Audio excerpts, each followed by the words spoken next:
Magandang umaga po sa bawat isa. A blessed morning po to everyone. Inaanyayahan ko po ang bawat isa na tayo po tumayo. Tunay nga po that this is the day that the Lord has made. And ngayong umaga po, inaanyayahan ko po ang bawat isa na tayo po'y umikot, pwede po nating kamayan or makapag-fist bump po tayo sa mga naririto.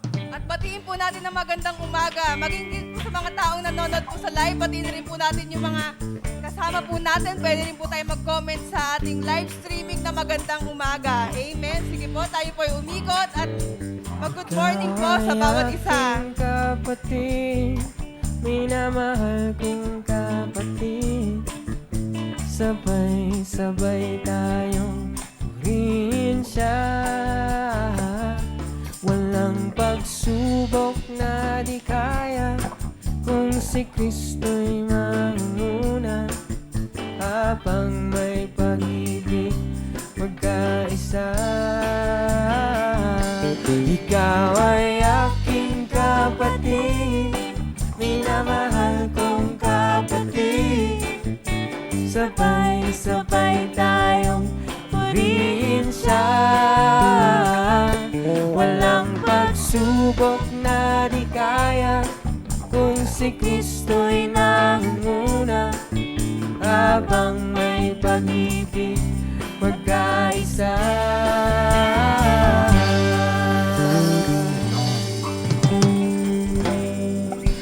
Amen.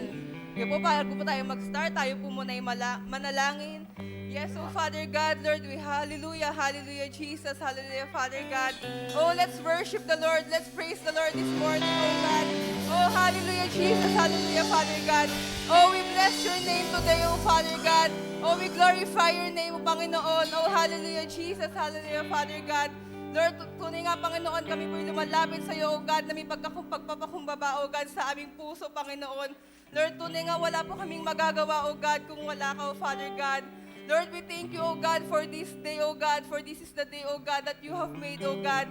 Lord, we thank you, oh God, for your goodness, oh God, for your love that is new every morning, Panginoon. Lord, we thank you, oh God, for your faithfulness, oh Father God. Lord, maraming salamat, oh God. Lord, we pray, oh Father God, that this day, oh Father God, Lord, ikaw nga pong mangunguna, Lord God, sa aming service, Panginoon. Lord, magmula, O God, sa magtuturo, O God, sa umagang ito, Panginoon, ikaw po makikita, O God, sa kanyang buhay, O Father God. Lord, let everything, O God, na lalabas, O God, sa kanyang bibig, O God, ay manggaling sa iyo, Panginoon. And Lord, we pray, O God, for the wisdom and knowledge, O God, maging, O God, understanding, O Father God, sa mga taong, O God, na makikinig sa umagang ito, Father God. Lord, we pray, O God, na buksan mo po ang aming puso't isipan, O God, upang ma-receive ang aming portion, O God, sa umagang ito.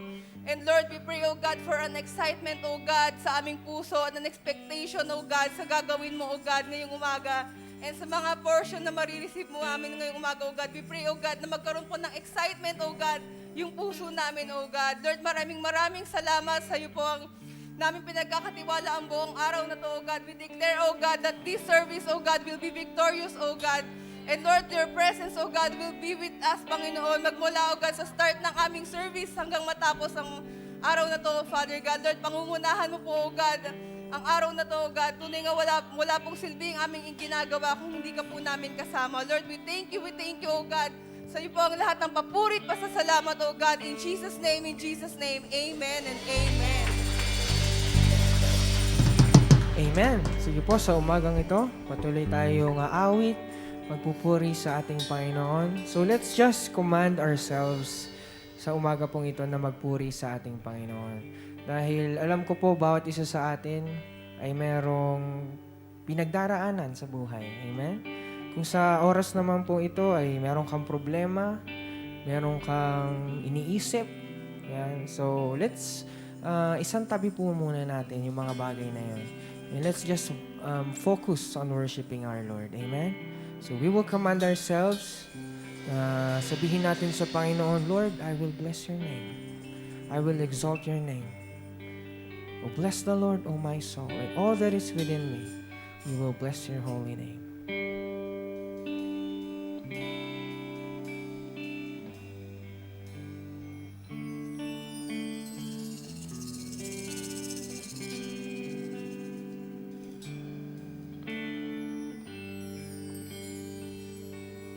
Bless the Lord, oh my soul, oh my soul. Worship His holy name. Sing like never before, oh my soul. I worship Your holy name.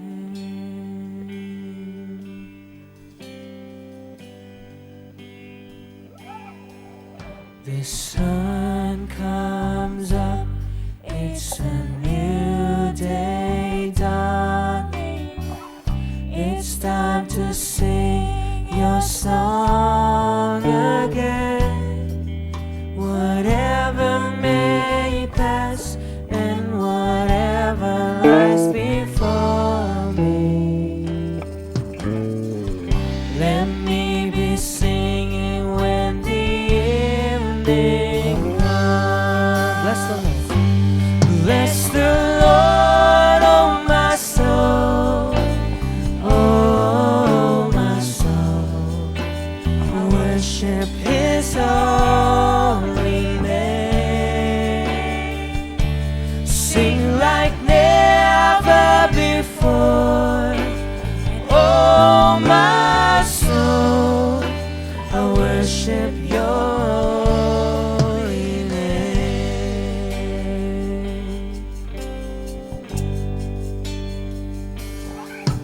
You're rich in love and You're slow to anger.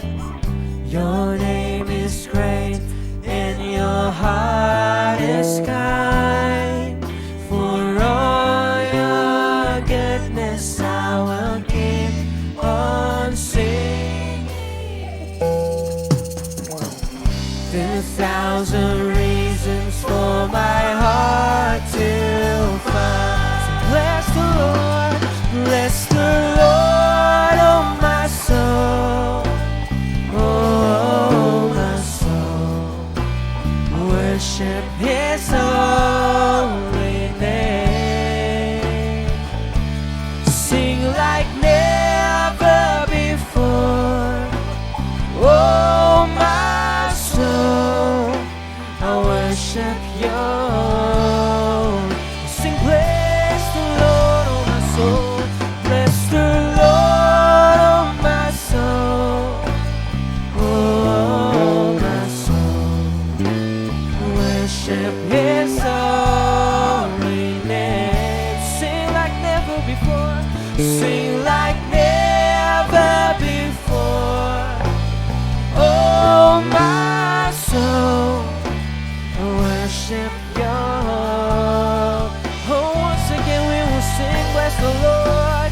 Bless the Lord, oh my soul, oh my soul. Worship His holy name. Sing like never before. Sing like never before, oh my soul. I worship Your holy name.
you for your presence, Lord. Once again, we thank you for today. Maraming salamat, Panginoon, sa isang muli magandang araw na ibinigay mo sa bawat isa sa amin, Lord God. And once again, kami ay narito, Panginoon, sa iyong harapan. Lord, we will worship your holy name. We command our spirit, ourselves, Lord God, to worship you. Ano man, Panginoon, ang aming sitwasyon sa oras na ito, Panginoon, but still, we choose to worship you. Kaya po, Panginoon, sa aming pong patuloy na pagsamba, pag-awit sa iyo, Panginoon, Lord, ikaw lang ang makita, ikaw lang ang maitaas sa kalagitnaan namin, Lord God. And pour out your presence. Let your presence move in this place. Touch our hearts. Embrace us, Panginoon. We thank you, Lord. We give you all the glory, all the honor. In Jesus' name, amen and amen. Amen. So sa umaga pong ito, patuloy tayong magre-rejoice. Patuloy tayong aawit para sa Panginoon. And we will bless His name. Amen? So bawat isa po sa atin, wala pong exempted. Kahit mga bata, we can bless the name of Jesus. Amen? Kaya tayo po yung umawit, sumamba sa ating Diyos.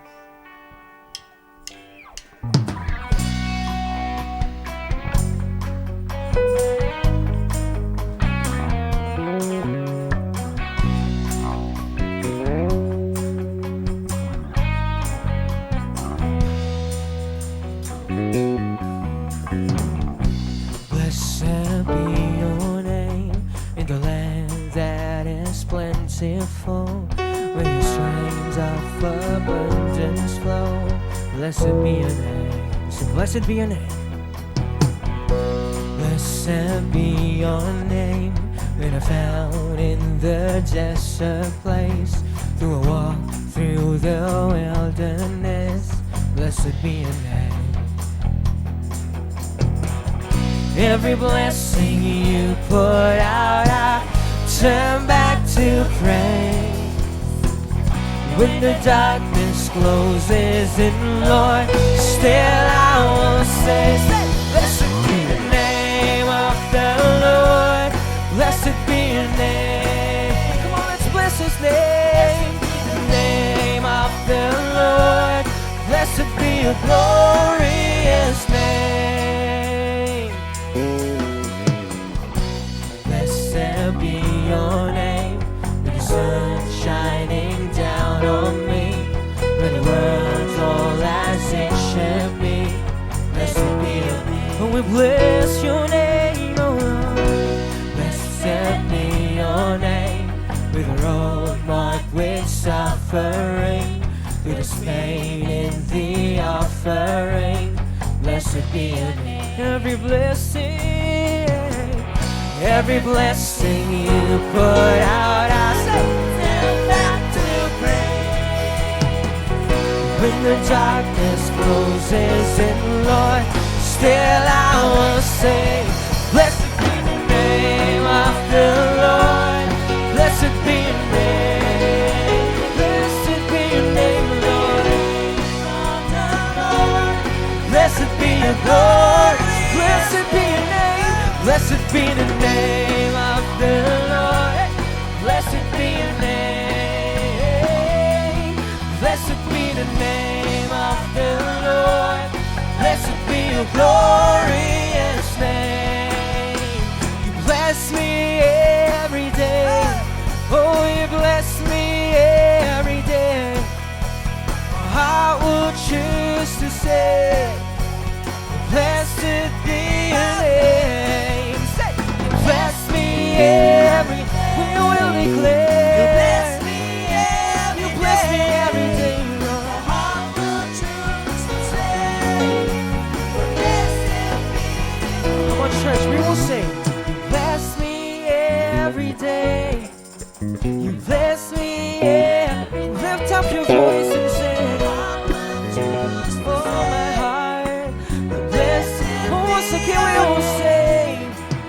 bless me every day. Thank you, Lord. You bless me every day, Lord, for the blessing. I will choose to say, blessed be.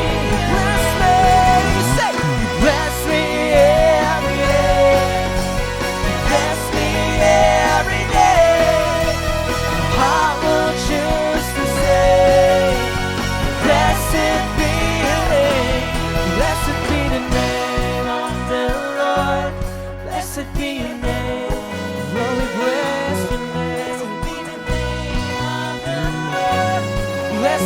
your glorious name. Blessed be your name. Oh, we bless you, Lord. Blessed be your name. Oh, come on, church, for the last time, say, blessed be the name of the Lord. Blessed be your name. Blessed be the name of the Lord. Blessed be your glorious name. Come on, worship the Lord. Truly, Lord, you deserve all the blessing. We bless your name. We glorify your name.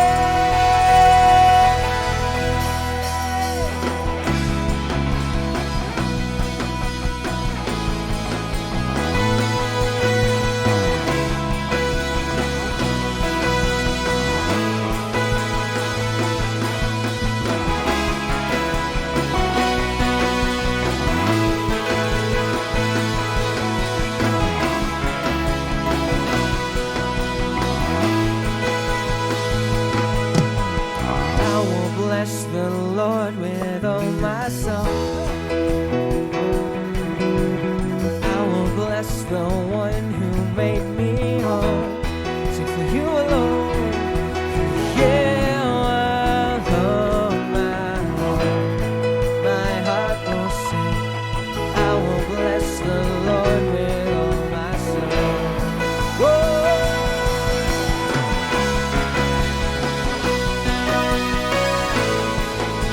Bless your name.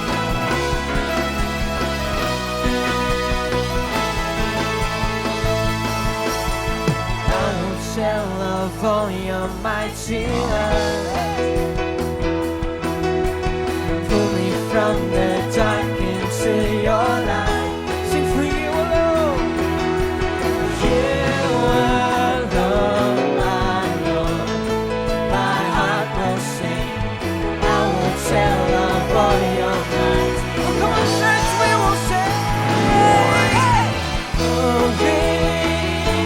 are you, Lord. My heart will sing. Mighty Son of God. My soul will cry out. Worthy Lamb of God. My life will sing. I will bless the Lord with all my soul.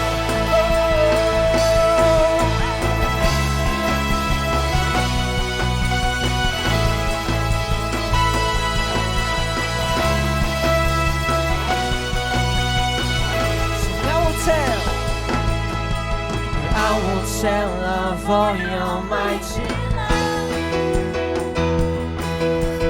Pull me from the dark into your light. You alone, my Lord. My heart will sing. I will tell of all your mighty. Come on, we will celebrate.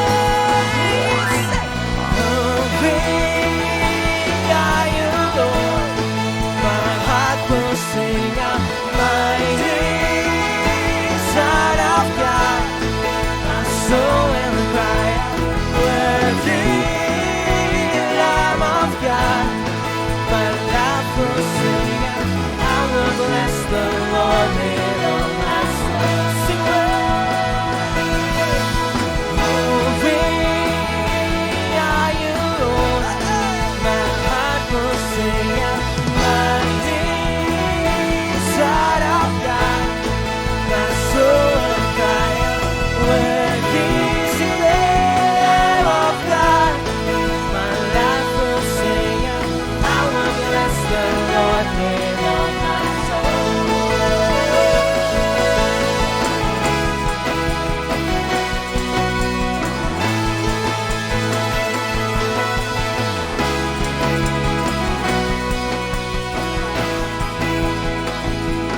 God of all the earth, God of all the earth, God of all the earth, Jesus. Come on, church, we will sing God of all. God of all the earth, say, God of all the earth, God of all the earth.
Thank you, Jesus. Lord, tunay nga, Panginoon, that we will bless your name. We will exalt your name. Dahil sa una pa lang, Panginoon, you created us to worship you. You created us to bless your name. Kaya po, Panginoon, kami narito. Magtataas na aming kamay. Magtataas na aming mga boses, Lord, para sa iyo. Because you deserve all the highest praise and worship of your people. It comes from our hearts, Lord. Yes, Lord.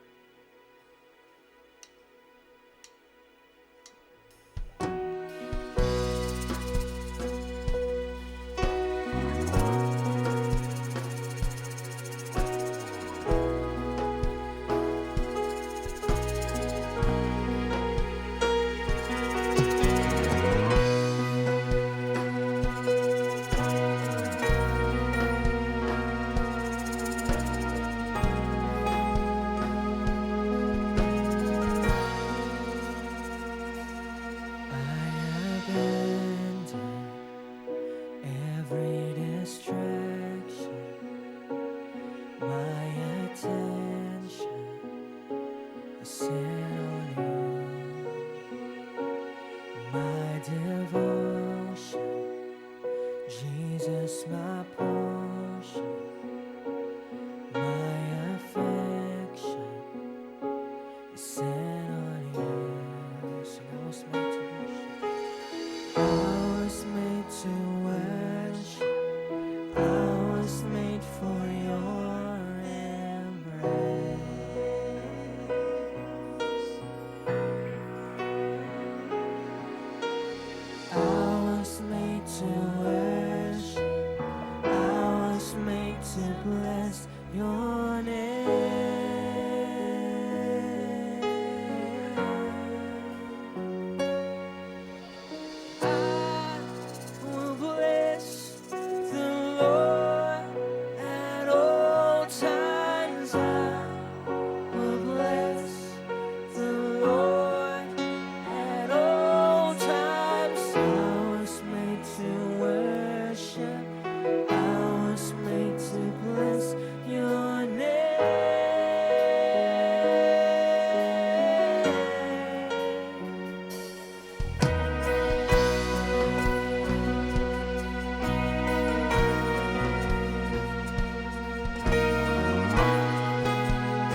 presence, Lord.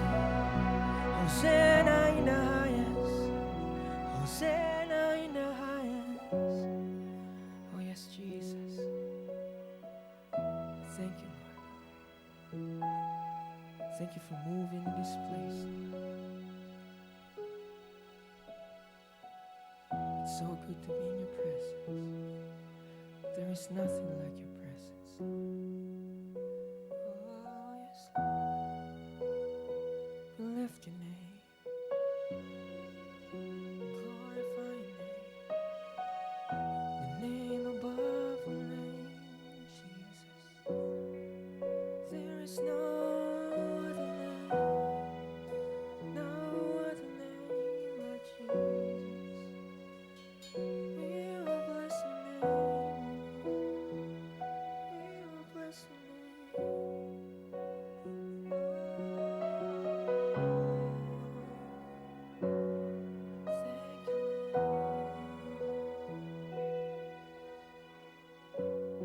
Come on, let's soak in the presence of God. Just feel the presence of God.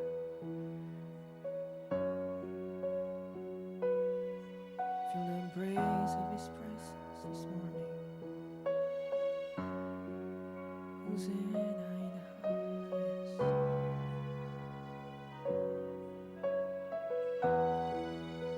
We lift your name, we lift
Lord, we thank you for this morning once again, for your presence na patuloy na kumikilos sa aming kalagitnaan, Panginoon.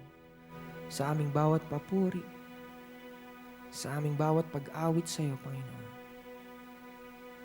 Lord God, we thank you for everything that you have done in our lives. Lord, hindi kami magsasawa na purihin ka. Hindi kami magsasawa, Panginoon, na itaas ang iyong pangalan. Thank you, Jesus. And Lord, once again, as we hear your word, aming puso, Panginoon, ay bukas, handa, Panginoon, na makinig sa iyong salita. Lord, touch the hearts of your people. Ito po, Diyos, ay magrema sa aming mga buhay, Panginoon. Maraming salamat, O Diyos. Lord, once again, we give you the highest praise. We give you the highest worship, Lord, for you deserve all the praises and glory. In Jesus' name we pray. Amen and amen and amen. Praise God. Praise. Amen. Good morning po sa bawat isa. Amen po. Sino ang dumako po sa lugar na ito upang makatagpo po ang ating Diyos na buhay? Nako, yung iba po, napilitan lang po ba kayo kaya kayo nandito ngayong umagang ito? in-encourage ko po ang bawat isa, have that desire to meet the Lord this morning. Amen po. Because He is very willing to meet each and every one of us. Amen po. So, ganun din po sa ating mga kapatid at magulang na kasama po natin sa umagang ito through live streaming. Ayan po, sa inyo pong mga tahanan or kung nasan man po kayo naroon, magandang umaga po, maging sa bawat isa po sa atin dito sa tahanan po ng Diyos. Good morning po sa bawat isa. Ayan po, ang atin pong Bishop Leo at si Rev Stella po ngayon ay nasa Mindoro. Yun po, sila po ay doon po na minister at ginagamit po ni Lord. So, purihin po ang Panginoon dahil indeed, lagi po siyang tapat na sa bawat isa po sa atin. Amen po ba? Bago po tayo magsimula na mag-aral ng salita ng Diyos, meron po bang first time nyo lang po makadalo sa gawain po ng Panginoon dito sa Jesus Be Lifted Up Church? Ayan, praise God. Sige po, tayo nga po kayo. We want to acknowledge you po. Sabi nga po kasi sa Bible, isang kaluluwa lang ang magbalik loob sa Panginoon, milyong-milyong anghel ang nagdiriwang sa kalangitan. Lalo na po ang ating dakilang Diyos. He is very happy. Sige po, ano lang ba si Kuya? Siya lang po ba? Yung mga second time. Second time. O third time, ayan po. Sige po, tayo lang po kayo. Ayan, palakpakan po natin ang Diyos sa kanilang mga buhay. Praise God. Ayan, we welcome you po sa Jesus Be Lifted Up Church. Wala po tayong sekta o relihiyon na itinataas, kundi ang pangalan lamang po ng ating Panginoong Hesus. Dahil po, sabi po sa salita ng Diyos, He is the only way, the truth, and the life. No one can come to the Father but by Him. Tanging ang ating Panginoong Hesus lang po ang daan tungo sa ating Diyos Ama. Amen po ba? So, bago po tayo magpatuloy, nais ko lang po na ibahagi lalo na po sa mga first time or yung ngayon lang nakapunta dito, second or third, at wala pa po kayong personal na relasyon sa Diyos. I encourage and I invite you po sa umaga pong ito, receive Jesus into your heart. Amen po. Dahil sabi nga po, kahit marami tayong sermon na marinig, marami tayong katuruan na marinig tungkol sa Biblia, kung wala po tayong relasyon sa ating Diyos, wala po ang banal na Espiritu sa atin, hindi po natin maiintindihan or mauunawaan ang kapahayagan po ng Diyos sa bawat isa sa umagang ito. Kaya po, sabi nga po, di ba, kung babalik po tayo sa Book of Genesis, ang atin pong mga kinanunuan, si Adam at Eve, yun nga po, nagkasala sila sa Diyos. Before po, maayos ang relasyon ng tao at ng Diyos. Pero dahil nga po sa kasalanan, yung disobedience po na sabi ni God, lahat ng prutas sa Garden of Eden, pwede po nilang kainin, except po dun sa puno na nasa gitna. Dalawa po yung puno na nasa gitna ng Garden of Eden. The fruit of the tree of life and the fruit of the knowledge of good and evil. Ano lang po yung sinabi ni God doon na wag kainin ni Adam at Eve? Yun lang pong the fruit of the knowledge of good and evil. Ibig sabihin, lahat ng prutas pwede lang kainin except of that fruit or yung bunga ng puno na yon. Pero dahil nga po si serpent or yun nga po si Satan, nag-ala serpent siya, tinukso niya si Eve. At natukso po si Eve, kumuha siya ng prutas, kinain niya, hindi lang siyang kumain, dinamay pa niya si Adam, di ba po? At pagkakain po nila ngayon, nakita nila yung sarili nila, naked na sila. Hubad sila. At hinanap po sila ng Diyos. Ano pong sabi ng Diyos sa kanila, di ba? Nasaan kayo, Adam? Nasaan po si Adam at si Eve? Hinahanap po ni God.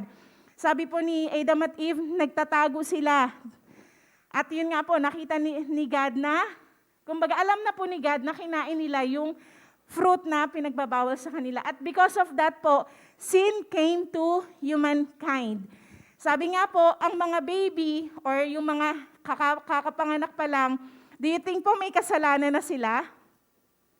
tayo pong tao, we have the inherited sin, yung minana natin sa ating mga kaninununuan na si Adam at Eve, yun nga po, because of disobedience, and yung pong committed sin na sinasabi na ginagawa naman po natin. Di ba? Kumbaga parang minsan out of, out of curiosity or hindi natin sinasadya pero nagagawa natin siya. Di ba minsan nga po, yung anak ko po, 3 years old, minsan nakakatawa kasi may ginagawa siya mga kwento, pero if you will look at the reality, kasi nungalingan yon. Tingnan niyo po, 3 years old pa lang, may ganun na. Bakit? Kasi nga po, may innate na kasalanan. Ganun din po tayo. And sin separates us from God. Kaya kahit po anong pilit natin, di ba po, kung babasahin po natin ng Bible, ang tao, they're trying their best to reach out to God, pero lahat po nag-fail. Kaya po, ang ginawa po ng Diyos Ama, pinadala niya po ang ating Panginoong Hesus. Siya po ang Diyos, anak ng Diyos na nagkatawang tao dito sa lupa. Ipinanganak po ni Mary, pero siya po ay nilukuban ng banal na spirito, kaya po nagdalang tao si Mary. At yun nga po, ang ating Panginoong Hesus, nung dumating po dito sa lupa, ginampanan po niya ang nais ng dakilang ng Diyos Ama sa Kanya. At yun nga po, alam po natin, most of us, dahil ang Pilipinas po ay, kumbaga sabi nga po, it's a religious country, di ba po? Tayo po ay the only Christian nation dito po sa buong Asia. At sabi nga po, ang ating Panginoong Hesus po namatay sa krus ng Kalbaryo. Ang mga hinahang po or pinapako sa krus ay yung mga may kasalanan. Pero po ang ating Panginoong Hesus, wala siyang kasalanan, pero po pinako siya doon para po akuin ang kasalanan ko at kasalanan mo. Kaya po, sabi nga po sa banal na salita ng Diyos, those who call upon the name of the Lord shall be saved. Kaya tayo po, ang tanging pangalan na tatawagin natin, walang iba, kundi ang Panginoong Hesus. Bakit po? Dahil siya lang po ang umako ng ating kasalanan. Amen po. At sabi nga, namatay po siya at sa 3 araw, nabuhay po siyang mamuli. At ngayon po, nasa kanang kamay siya ng Diyos Ama sa langit. Amen po. So, sa pagtanggap po natin sa ating Panginoong Hesus, hindi po siya relihiyon, hindi po siya sekta, kundi relationship. Yung pong nasirang relationship po doon sa Garden of Eden, ayun po yung nais ni God na mabalik sa tao sa pamamagitan po ng ating Panginoong Hesus. At ngayon po, He is offering the gift of salvation to each and every one of us. Libre po ang salvation. Hindi na po natin kailangan magpapako sa krus para mapatawad po ang ating mga kasalanan. Inako na po yun ng ating Panginoong Hesus. Ano pong kailangan natin gawin? Believe in our hearts that Jesus is the Son of God, di ba po? Siya ay namatay dun sa krus ng Kalbaryo, inako ang ating kasalanan, nabuhay na mamuli, at ngayon po ay nasa trono na ng kalangitan. At sabi nga po, pinatawad niya po tayo. Sabi nga po, sa mga latay ng Panginoong Hesus, lahat ng ating sakit karamdaman, pinagaling na niya. Ayun po ang katotohanan. Kaya po this morning, sa mga wala pa pong personal na relationship sa ating Panginoong Hesus, I invite you po. Bakit? Pag po kasi nagkaroon tayo ng personal relationship po sa ating Panginoong Hesus, mananahan po ang Santong Espiritu sa atin, the Holy Spirit. He will dwell in us. At sabi nga po, pag po nananahan ang Holy Spirit sa atin, He will give us the wisdom. He will give us the understanding. Kaya po sa umaga pong ito, sabi nga po, ang salvation po ay personal. Di ba po, parang katulad po kunwari, sasakay kayo ng eroplano. Lahat may tigi-isang ticket. Kahit po nung pumunta po kami noon ng Boracay, yung dalawa ko pong anak, si Azel at si Asher, may sarili silang ticket. Kahit po yung mga pamangkin namin po sa side ni Pastor Alvi, mga baby pa yon, may sarili din silang mga ticket. Hindi po sila papapasukoy ng eroplano nang walang ticket. Alam niyo po ba, ganun din po ang ating salvation. Personal po siya. Hindi po natin pwedeng sabihin, ay, pastor naman yung pinsan ko, pastor naman yung, o kaya, ano naman, mananalangin naman yung, lola ko, o kaya, ganito naman kalapit kay Lord yung kapatid ko. Wala pong sabit. Bawal sumabit. Dapat po meron tayong tig-iisang ticket. At sabi nga po, ang ticket natin to come to the Father, walang iba po kundi sino po? Ang ating Panginoong Hesus. Amen po. Kaya po sa umaga pong ito, bago po tayo magpatuloy, maging ganyan, kayo po na mga nandyan po sa ating live streaming. Kung hindi po, kung wala pa po kayong personal relationship sa ating Panginoon, I invite you po to offer our lives to God. At tayo po ay sama-samang yumuko at pumikit. Sabi nga po, nakikita po ni Lord ang ating mga puso. Nakikita ng Diyos ang ating buhay. Wala pong natatago sa Kanya, walang nalilingid sa Kanya. Kaya sa umaga pong ito, kung ikaw sa sarili mo, handa ka na ibigay ang buhay mo sa Panginoon. Isuko ang buhay mo sa Panginoon. Can you just raise your right hand to God, symbolizing ang pagsusuko po natin sa Kanya ng ating mga buhay. At sundin po natin ang maikling panalangin na ito, panalangin na pagtanggap sa ating Panginoong Hesus. Dakilang Ama, sa umaga pong ito, ako'y nagpapakumbaba sa inyong harapan, humihingi ng kapatawaran sa aking mga kasalanan, simula pagkabata hanggang sa kasalukuyan. Hinihingi ko po ng kapatawaran ang lahat po ng aking pagkakamali at pagkukulang. At sa pagkakataon pong ito, Panginoong Hesus, tinatanggap po kita sa aking buhay bilang Panginoon, Diyos at Hari.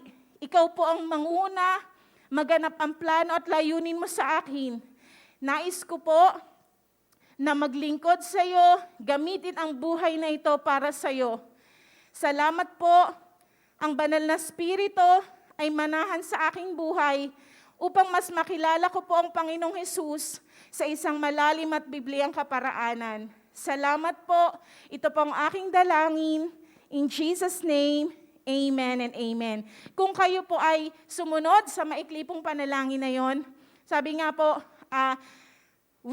sabi nga po sa John 3:16, di ba po?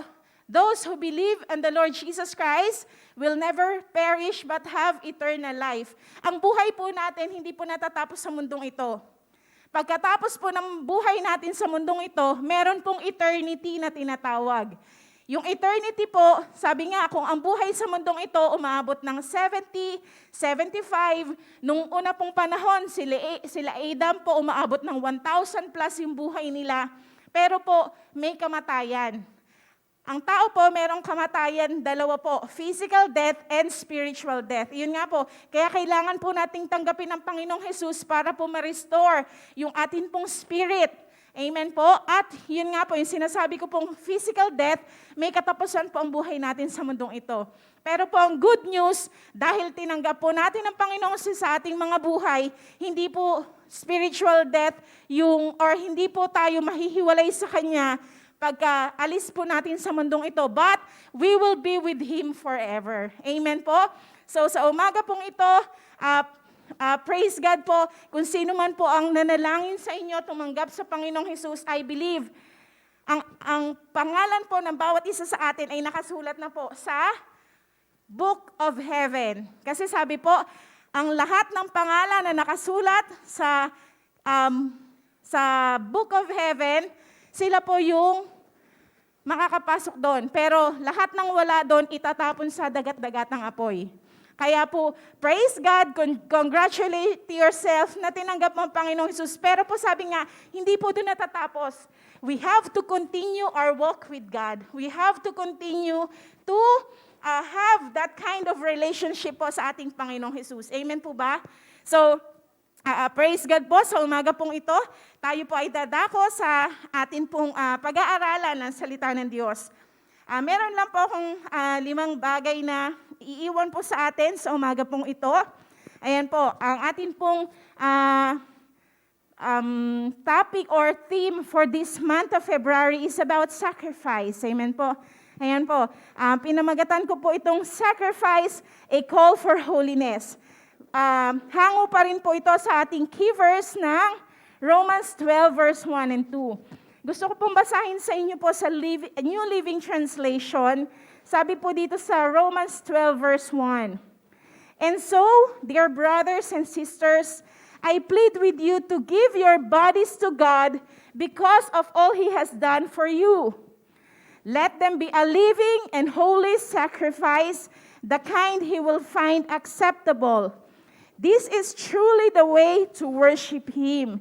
Ayan po, namamanhik po si Pablo na i-offer daw po natin, ibigay natin ng ating mga katawan sa Diyos. Kasi di ba po, hindi po pwede na sasabihin natin, nung tinanggap po natin ang Panginoong Hesus sa buhay natin, Lord, sa'yo po yung puso ko. Pero yung kaisipan ko po, yung katawan ko, doon pa rin ako sa dating ako. Pwede po ba yon? Puso lang yung binigay mo kay Lord, pero yung isip, katawan po natin, hindi. Hindi po pwede yon. Kaya po sabi dito ni Paul na i-offer daw po natin ang ating mga katawan sa Diyos as a living and holy sacrifice. The kind He will find acceptable. Ayan po. Dahil ito daw po yung tunay na pagsamba. Di ba po, kanina nag-aawitan tayo. Habang umaawit po tayo, hindi lamang po yung mind natin ang kumakanta at pati yung ating mga labi, pati po yung ating kaluluwa. Everything within us should worship God. Amen po. Sabi dito sa verse 2, don't copy the behavior or customs of this world, but let God transform you into a new person by changing the way you think. Then you will learn to know God's will for you, which is good and pleasing and perfect. Basahin lang din po natin sa The Passion Translation. Sabi po dito, balik po tayo sa verse 1. Beloved friends, what should be our proper response to God's marvelous mercy? To surrender yourself to God, to be His sacred living sacrifices, and live in holiness, experiencing all that delights in His heart. Ayan po.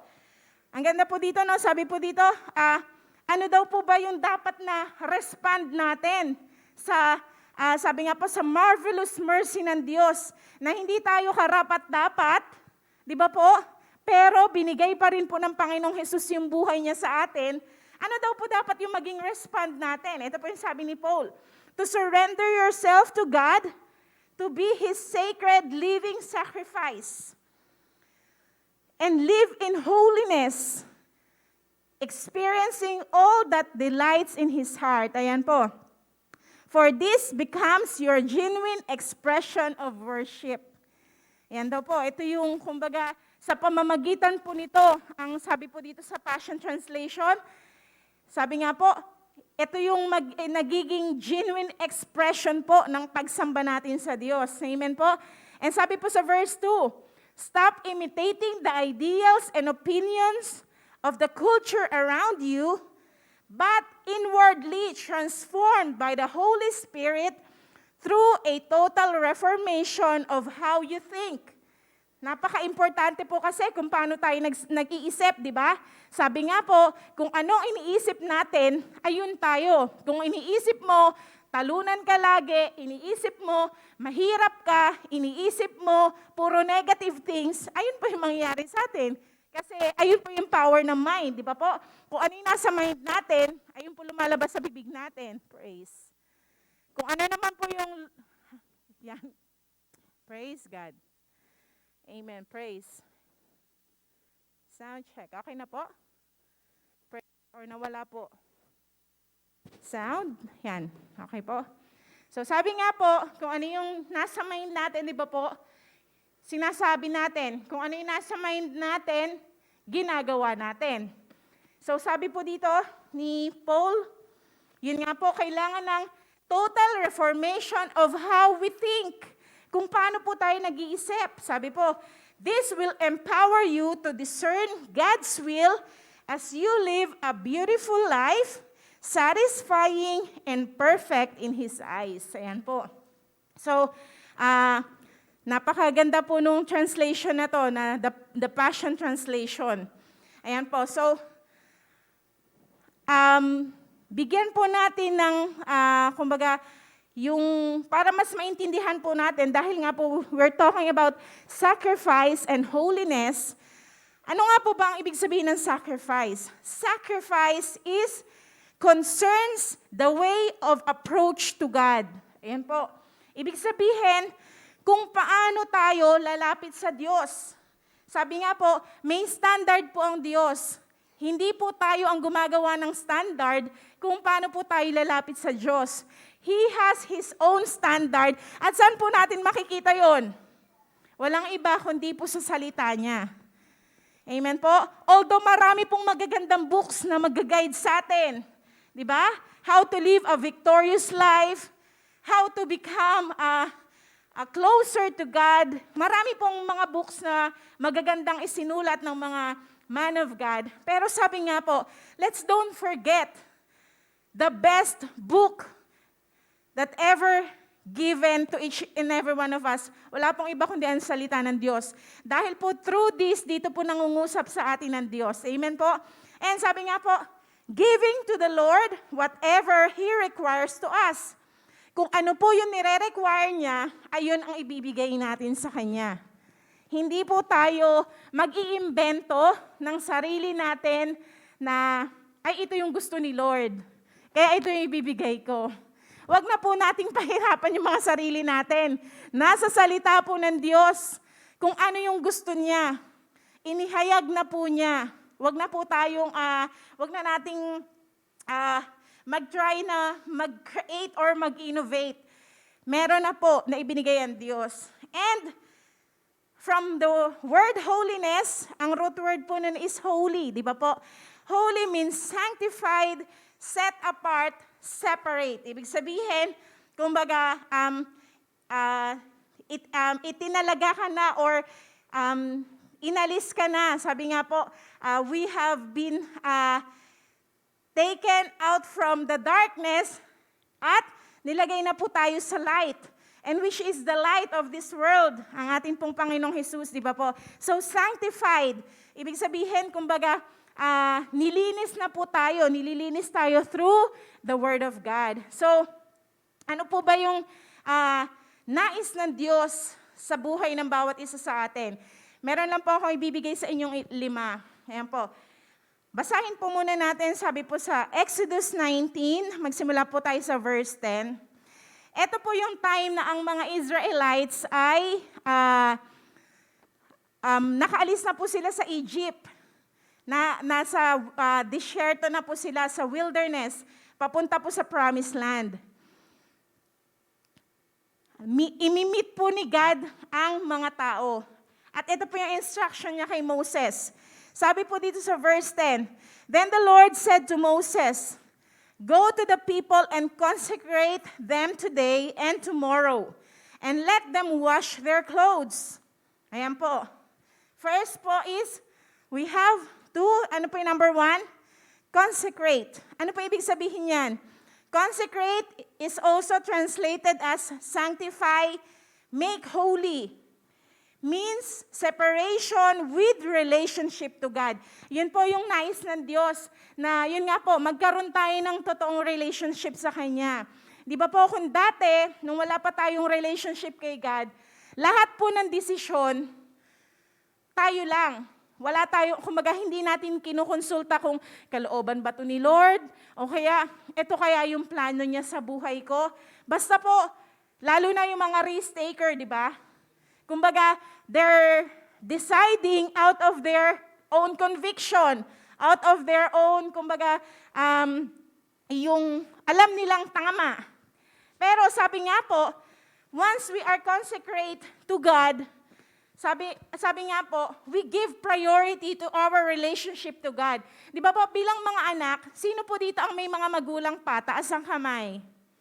Pag po ba umaalis kayo ng bahay, kunwari, yung mga nakatira pa po sa magulang or dumalaw kayo sa magulang nyo, bigla na lang po ba kayong nawawala, na walang paalam na, Nay, Tay, Mapa, Mami, Daddy, or ano man po ang tawag natin, alis na po ako. Meron po ba ditong bigla na lang nagdi-disappear? Kumbaga, walang respeto sa mga magulang na parang, okay, alis na ako dahil may sarili akong buhay. Alam niyo po ba, na sabi nga po, once we give value to our relationship to God, sabi nga po, kung paano po natin pinapahalagahan yung relationship natin sa kapwa natin, kung paano natin silang nakikita, nakakasama, physically, ganun din po yung value natin sa relationship natin sa Diyos. Hindi po pwede nating sabihin na, di ba sabi po sa Bible, hindi natin pwedeng sabihin na mahal natin ang Diyos, pero hindi natin mahal yung kapwa natin. Kasi sabi nga po, kasinungalingan yun. Kaya sabi nga po, kung paano natin, kumbaga, binibigyan ng value yung relationship natin sa kapwa natin, ganon din po natin bibigyan ng value yung relationship natin kay God. Sabi nga po, means separation with relationship with God, to God. So, number 1 po, we have to consecrate our lives. We have to sanctify our lives. Amen? Sabi nga po doon, let them wash their clothes. Sino po dito ang naglalaban ng damit? Bakit nyo po nilalaban ng damit nyo? Kasi madumi, di ba? O kaya bago, ayaw nyong gamitin ng hindi pa laba kasi baka pumangate, di ba ganon? May mga ganong mindset. Pero sabi nga po, lagi nating nilalaban yung mga damit natin kasi once na sinuot natin, whether we like it or not, nadudumihan yan. Tama po ba? Ayun po ang instruction ni God sa mga Israelites that time, to consecrate themselves at, sabi nga po, today and tomorrow, and let them wash their clothes. Sabi nga po, ang dumi, it symbolizes sin. Tayo din po, sabi nga, kahit na tinanggap na po natin ang ating Panginoong Jesus, alam niyo po ba na meron pa rin pong mga nakakabit na mga evil spirit sa atin? Kaya po, pag na-trigger ang emotion, madaling magalit. Pag na-trigger ang emotion, madaling mag-react ng negative. Tama po ba? Sabi nga po, it make us dirt. Kumbaga, nadudumihan po tayo sa harap ng Diyos pag ganon. Kaya ano daw po yung kailangan natin gawin? Let's wash our clothes. Kumbaga, linisin po natin yung sarili natin. How we can wash ourselves? Through our Lord Christ Jesus and His Word. Tama po ba? We are being cleansed through the Word of God. As we keep on meditating, as we keep on hearing the Word of God, we are being cleansed. We are being washed. Diba po, parang katulad kunwari, lumabas ka. Diba, ngayon nga po, simula nung magka-pandemic, sino po dito ang tuwing lumalabas, pagkapasok ng bahay, diretso sa banyo, naliligo, bago makisalamuha sa pamilya? Meron po akong kakilala, pagkadating niya, talagang ligo siya, kung ilang beses po siya lumabas, gano'n siyang beses maliligo. At hindi lamang po yun, pati ilong niya, nilalagyan niya ng alcohol. Sa sobrang sa sobrang, kumbaga, ayaw niyang makapag-uwi ng virus sa pamilya niya. Tayo din po, we have to wash ourselves. Kahit nasabihin po kasi natin na, di naman ako nagsinungaling ngayon eh. Di naman ako nangupit sa nanay ko ngayon eh. Wala naman akong ginawa. Pero sabi nga po, meron tayong mga unknowingly and knowingly na nagagawa that it makes us yung nagiging madumi po tayo sa harap ng Diyos. And sabi nga po, we have to constantly remind ourselves, sabi nga po diba sa 1 John 1:9, if we confess our sins to God, He is faithful and just to forgive us. Sabi nga po, lahat ng kasalanan natin pinatawad na po ni God. Pero hindi siya excuse para lagi po tayong magkasala at lagi nating kumbaga gawin yung mga maling bagay. Napatawad na naman ako ni Lord eh. No, di ba sabi nga po, once we have a true relationship sa isang tao, kunwari po, sa mag-asawa, si Pastor Dong tsaka si Ate Lynn, dahil mahal ni Pastor Dong si Ate Lynn, hindi siya gagawa ng ikakasakit ng loob ni Ate Lynn. Tama po ba? Sa mga mag-asawa, ganun po. Ganun din sa mga mag-boyfriend, mag-girlfriend, di ba? Ayaw mo masasaktan yung mahal mo. Ganun din po tayo. As we have that true relationship with our God, ayaw po nating masasaktan ang Diyos sa buhay natin. Amen po ba? Dapat ayun po yung maging cry po ng puso natin, na sa lahat ng gagawin natin, will this glorify God? Ito po ba ay mabibigyan ko ng parangalan Diyos? Bakit po? Because of that, we are giving priority to our relationship with God. Amen po? And let's continue. Sabi po dito sa verse 11, and let them be ready for the third day, for on the third day, the Lord will come down upon Mount Sinai in the sight of all people. Ayan po. Nais po ni God to show Himself, hindi na lang po kay Moses, kundi sa buong Israelites na. Alam niyo po ba na ang Diyos po, gusto niya rin pong mangusap sa bawat isa sa atin. Hindi lamang po sa mga nagtuturo dito sa unahan, hindi lamang po sa mga pastor, sa mga Bible teachers, sa mga prophets, evangelists, kumbaga yung madalas nating nakikita na nag-share. God also wants to speak individually po sa bawat isa. At sabi nga po, ano yung kailangan natin gawin? We have to ready ourselves, prepare ourselves. Sabi nga po, personally and corporately, preparation. Kumbaga, sa personal po, paano natin i-prepare yung sarili natin? Di ba, pag kayo po, kunwari, makikipag-date, ano pong ginagawa? Lalo na yung mga lalaki or even sa mga babae, di ba po, nag-aayos. Kumbaga, as much as possible, gusto mo presentable ka sa harap nung imimit mo. Tama po ba? Ganon din po tayo. As we come before God, we have to prepare ourselves. We have to be ready. Na-ready po yung puso natin. Kaya ang tanong ko po sa inyo kanina, di ba? Sino po ang pumunta sa lugar na ito or sa mga nag-join po sa atin through live streaming? Sino po ang merong desire sa puso niya, nakakatagpuin siya ng Diyos? It's part of preparation. Hindi lamang po yung basta nagbihis tayo, maayos na tayo physically, pero ang tanong, the most important question, yung puso po natin, is it ready to meet the Lord? Is it ready to receive your portion sa presensya po ng Diyos?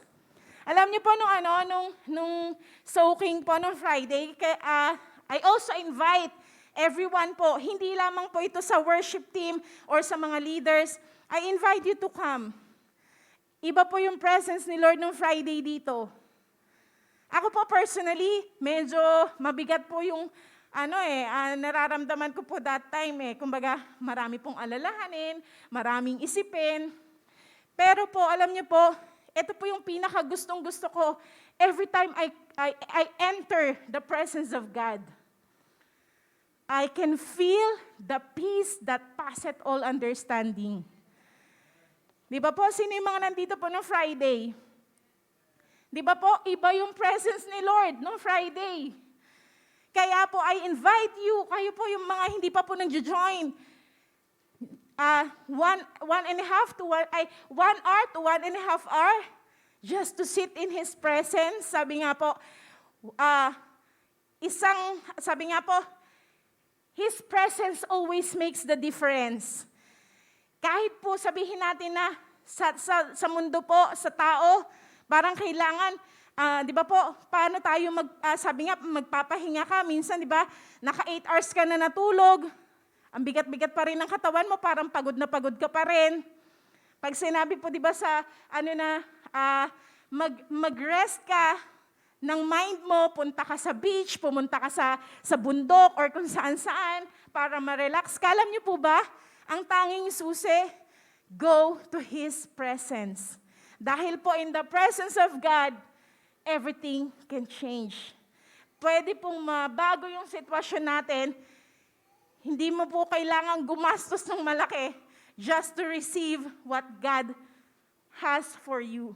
Ang kailangan lang po, let's stay in His presence. Let's enter into His presence. Kaya po napaka-importante po itong direction ni God sa mga Israelites that time. And even to us this day, be ready. Let's prepare ourselves. Meron pong preparation na kailangan gawin bago po tayo pumasok sa presensya ng Diyos. Para pong sa mga di ba? Sa mga palasyo. yung isang ordinary na mamamayan, hindi ka basta-basta pwedeng papasok sa palasyo or makikiharap sa hari nang wala kang appointment. Bakit po? Kasi papatayin ka. Mga sundalo, hindi ka pa, mga soldiers, hindi ka pa papasukin. Kailangan may appointment ka sa hari, di ba? Ang ating pong Diyos, ang tanging requirement niya lang sa atin, yung mga puso po natin. Kaya po this morning po, ang tanong ko, kamusta po yung puso ng bawat isa? Amen? So sabi nga po, we have to prepare ourselves personally and corporately. Bakit po?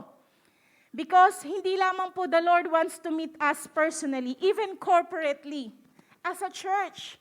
Alam niyo po ba, sabi nga sa mundo, kaguluhan, kasamaan, di ba po? Walang katapusang COVID-19. Sa Hong Kong po, nag-breakout na naman. Yung kapatid ko po, sa barko nila ngayon, may sumampa na 10 na cruise, yun nga, yung hindi, kumbaga yung mga tawag po dito, mga serving cruise, 10.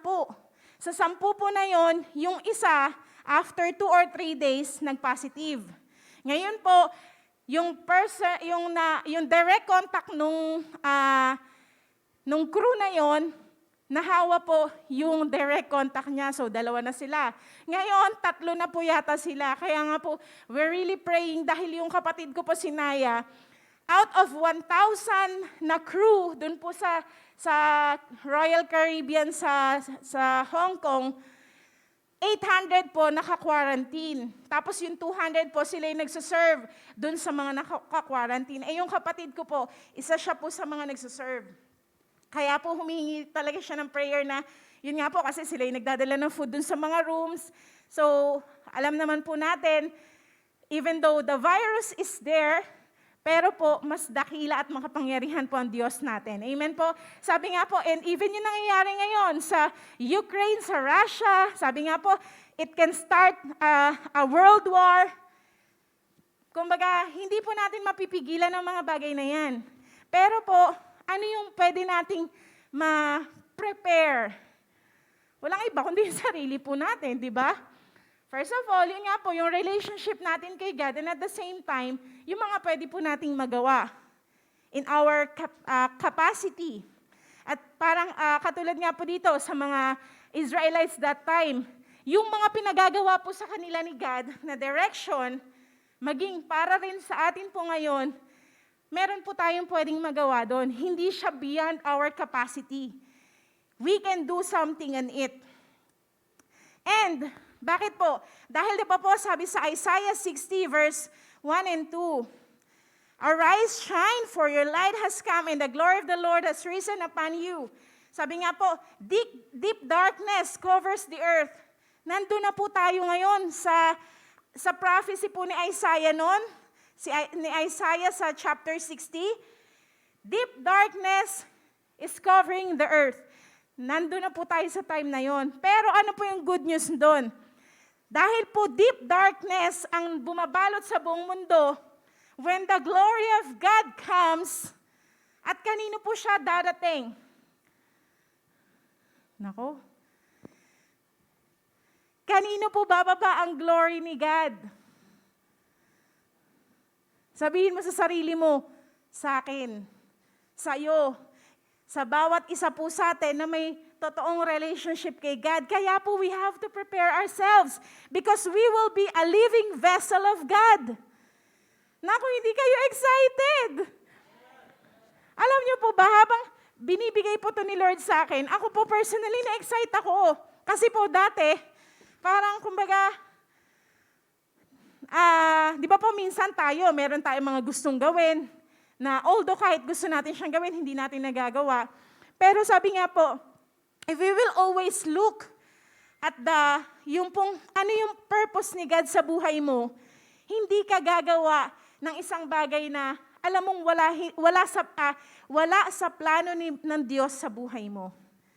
Amen po ba? Kaya po yung number 2 natin, it's very, sabi nga po, itong be prepared. 2 words lang po siya, pero malaking bagay po yan. Kasi po, the glory of God will not come down into a dirty vessel. The glory of God will not come down sa contaminated na vessel. The glory of God will not come down sa defiled na vessel. Kaya po yung ano natin ngayon, yung pinaka-topic po natin, sacrifice a call for holiness. Kasi po, sa holy vessel lang bababa ang Diyos. Kaya po, ang bawat isa po sa atin, we have to be prepared. Amen po? And sabi po dito sa verse 12, you shall set bounds for the people all around, saying, take heed to yourselves that you do not go up to the mountain or touch its base. Whoever touches the mountain shall surely be put to death. Tingnan niyo po yung standard ng Diyos. Sabi nga po, when the glory of God comes, we should know how to stand how to position ourselves before His presence.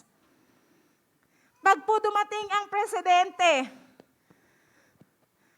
for example, i-announce po, dadating ang presidente, ano po ginagawa? Ano pong gagawin natin as a church?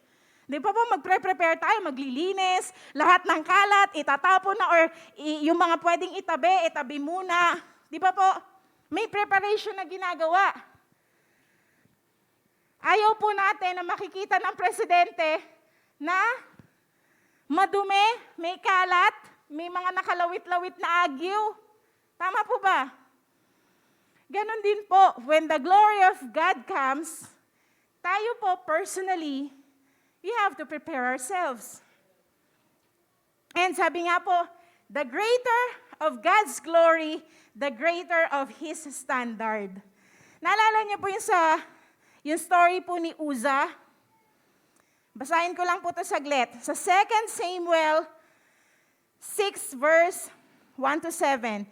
Again, David gathered all the choice of men of Israel, 30,000. And David arose and went with the people who were with him from Baal, Judah, to bring up from there the ark of God, whose name is called by the name, the Lord of hosts, who dwells between the cherubim.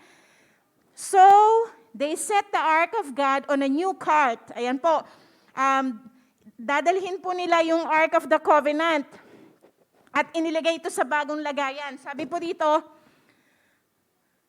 so they set the ark of God in a new cart and brought it out of the house of Abinadab, from which on the hill, ayan po, yung bahay po ni Abinadab nasa bundok. At ito daw po ay ililipat na nila. Kaya po ginawa ng bagong lalagyan. And Uzzah and Ahio,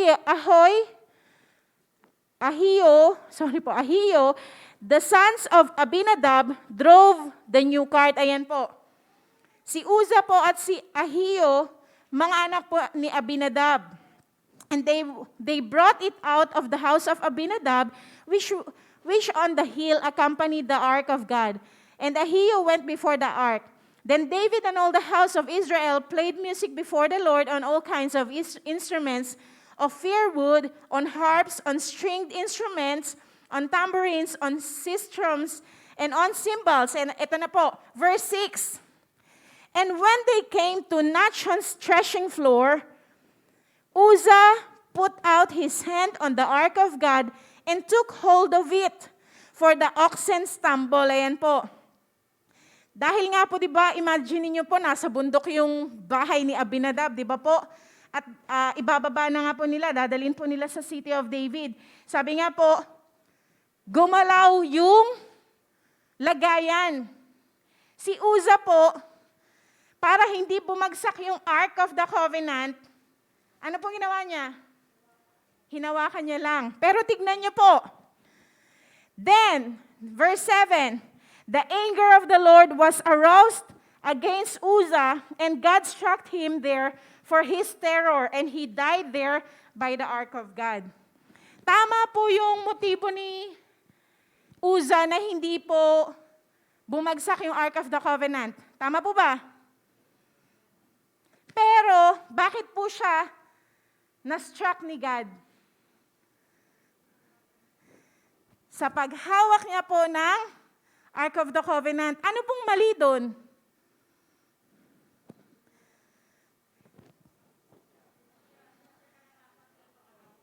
Yan po, tama. Punta po tayo sa Numbers 4 verse 15.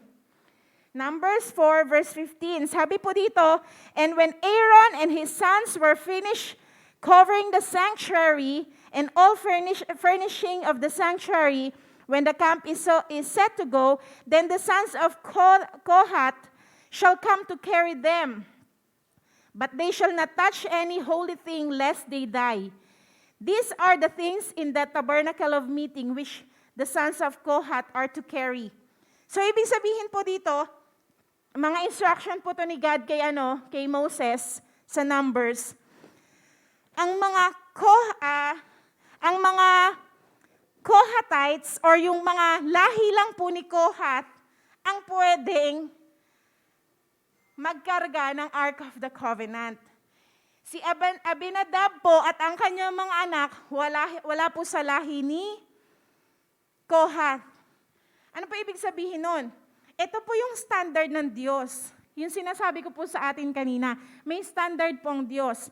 Pag po hindi natin siya ginawa, ano po yung sabi dun sa mga, lest they should die.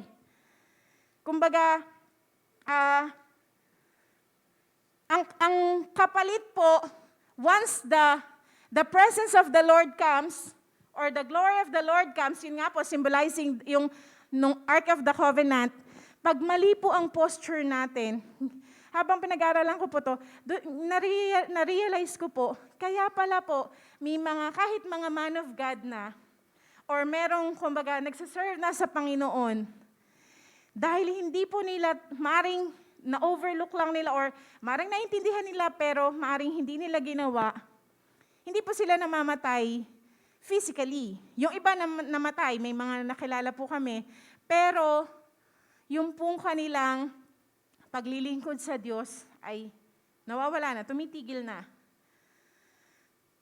Pag hindi po natin alam paano i-cater ang glory ni God, nakapasok ang pride, nakapasok ang selfishness, nakapasok ang mga kasalanan na hindi dapat.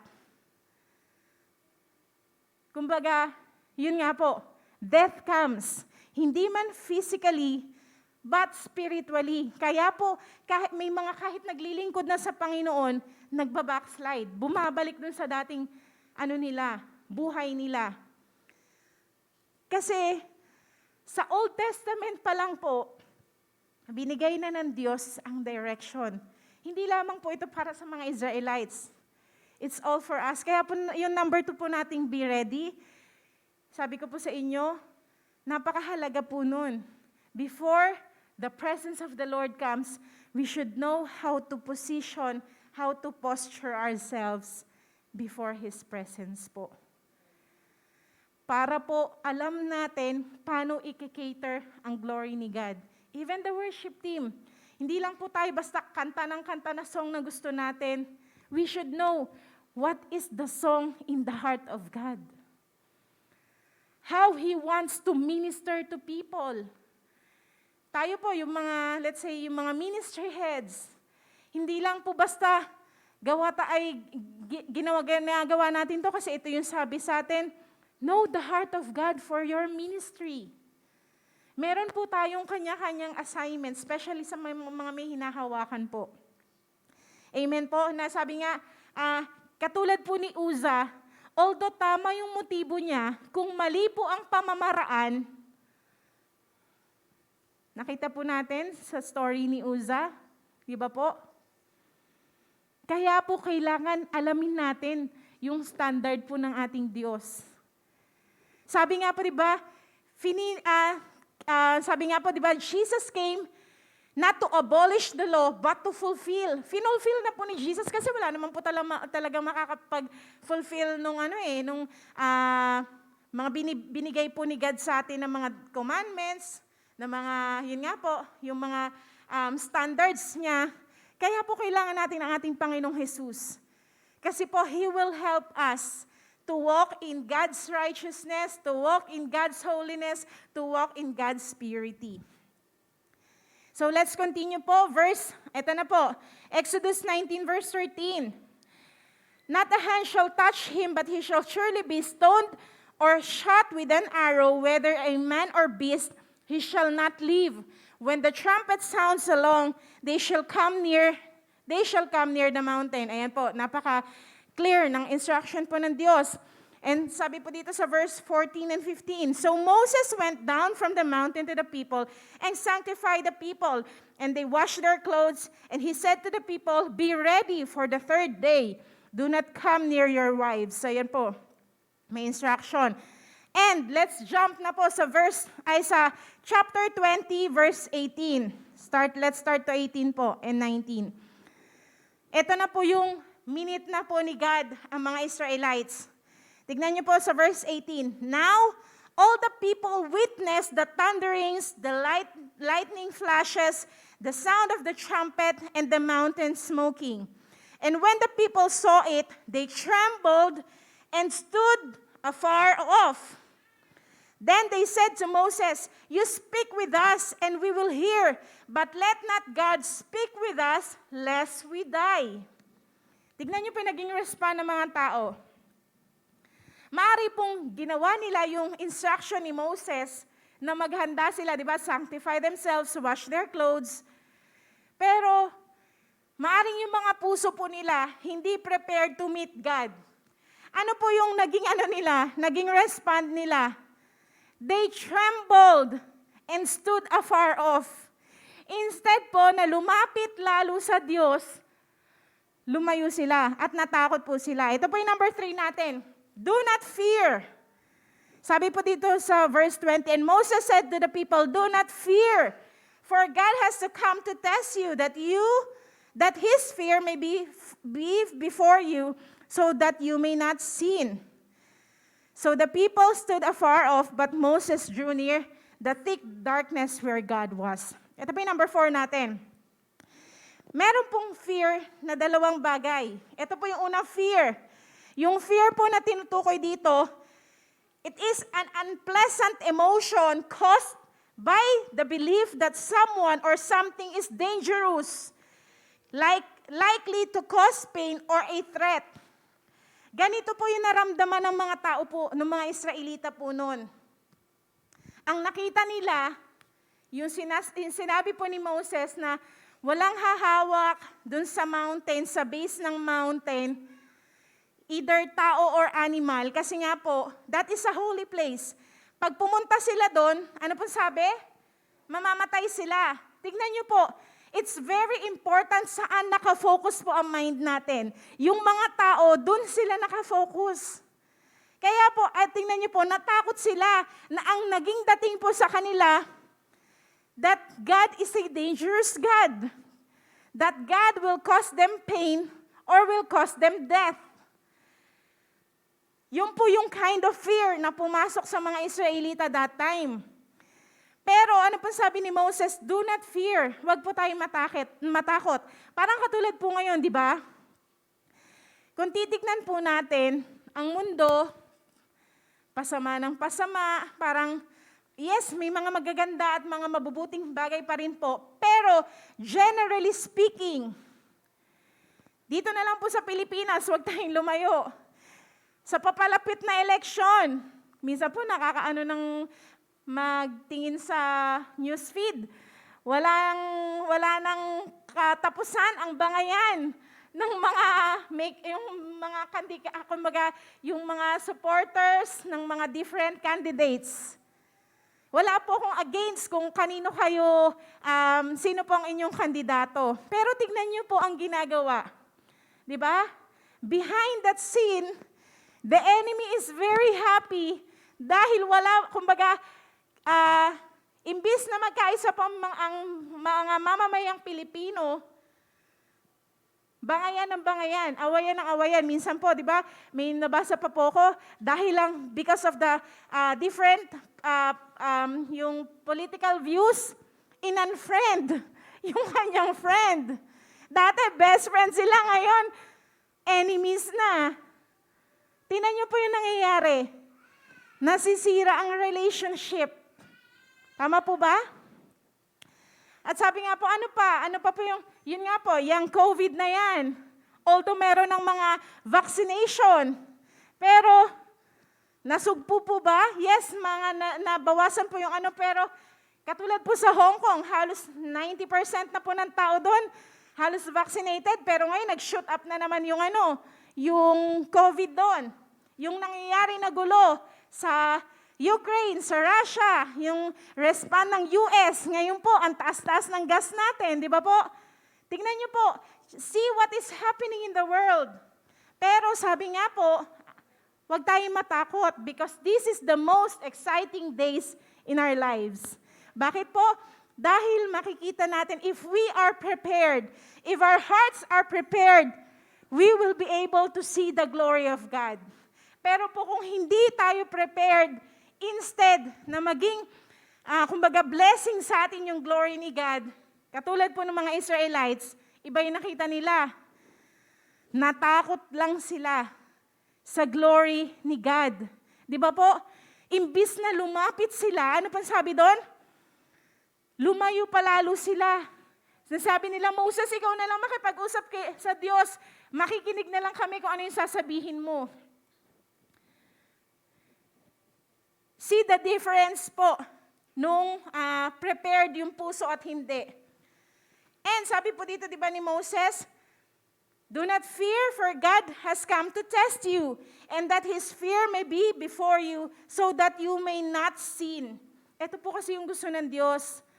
Kumbaga, may mga testing po siyang ginagawa sa atin para po, kumbaga di ba, parang katulad sa isang bata, bago ka pumunta sa grade 1, kailangan ipasa mo muna yung mga subjects ng nursery, kinder, prep, or nung preschool. Tama po ba?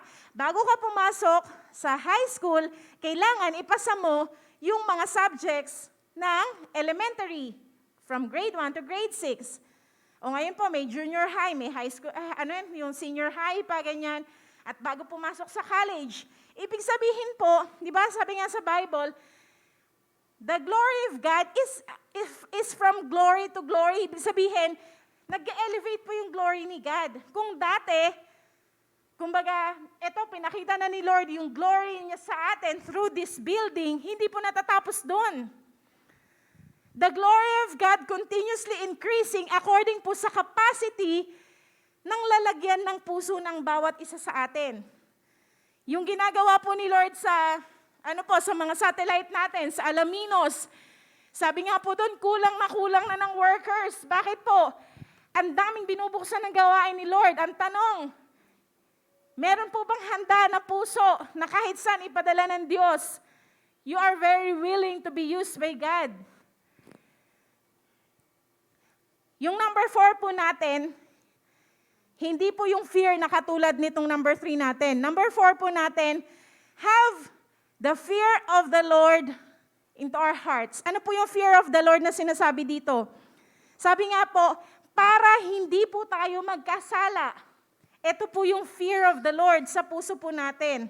Sabi nga po ni David sa Psalms 119 verse 11, I have hidden your words into my heart that I may not sin against you. So sabi nga po, itong fear of the Lord, sabi po sa book of Proverbs, the fear of the Lord is the beginning of wisdom. Ito pong fear of the Lord na to sa ating mga puso, pag po nakatago siya sa ating mga puso, i-remind tayo nito yung mga bagay na magdadala sa atin sa kasalanan at hindi. At sabi nga po, ang fear of the Lord po na to magbibigay sa atin ng wisdom. Kung paano po tayo lalakad sa mundong ito ng may wisdom na galing sa Diyos. Hindi lang po wisdom ng mundo, but wisdom from the Lord. Understanding, revelation that comes from the Lord. And, tignan niyo po sa verse 21. So, the people stood afar off, but Moses drew the thick darkness where God was.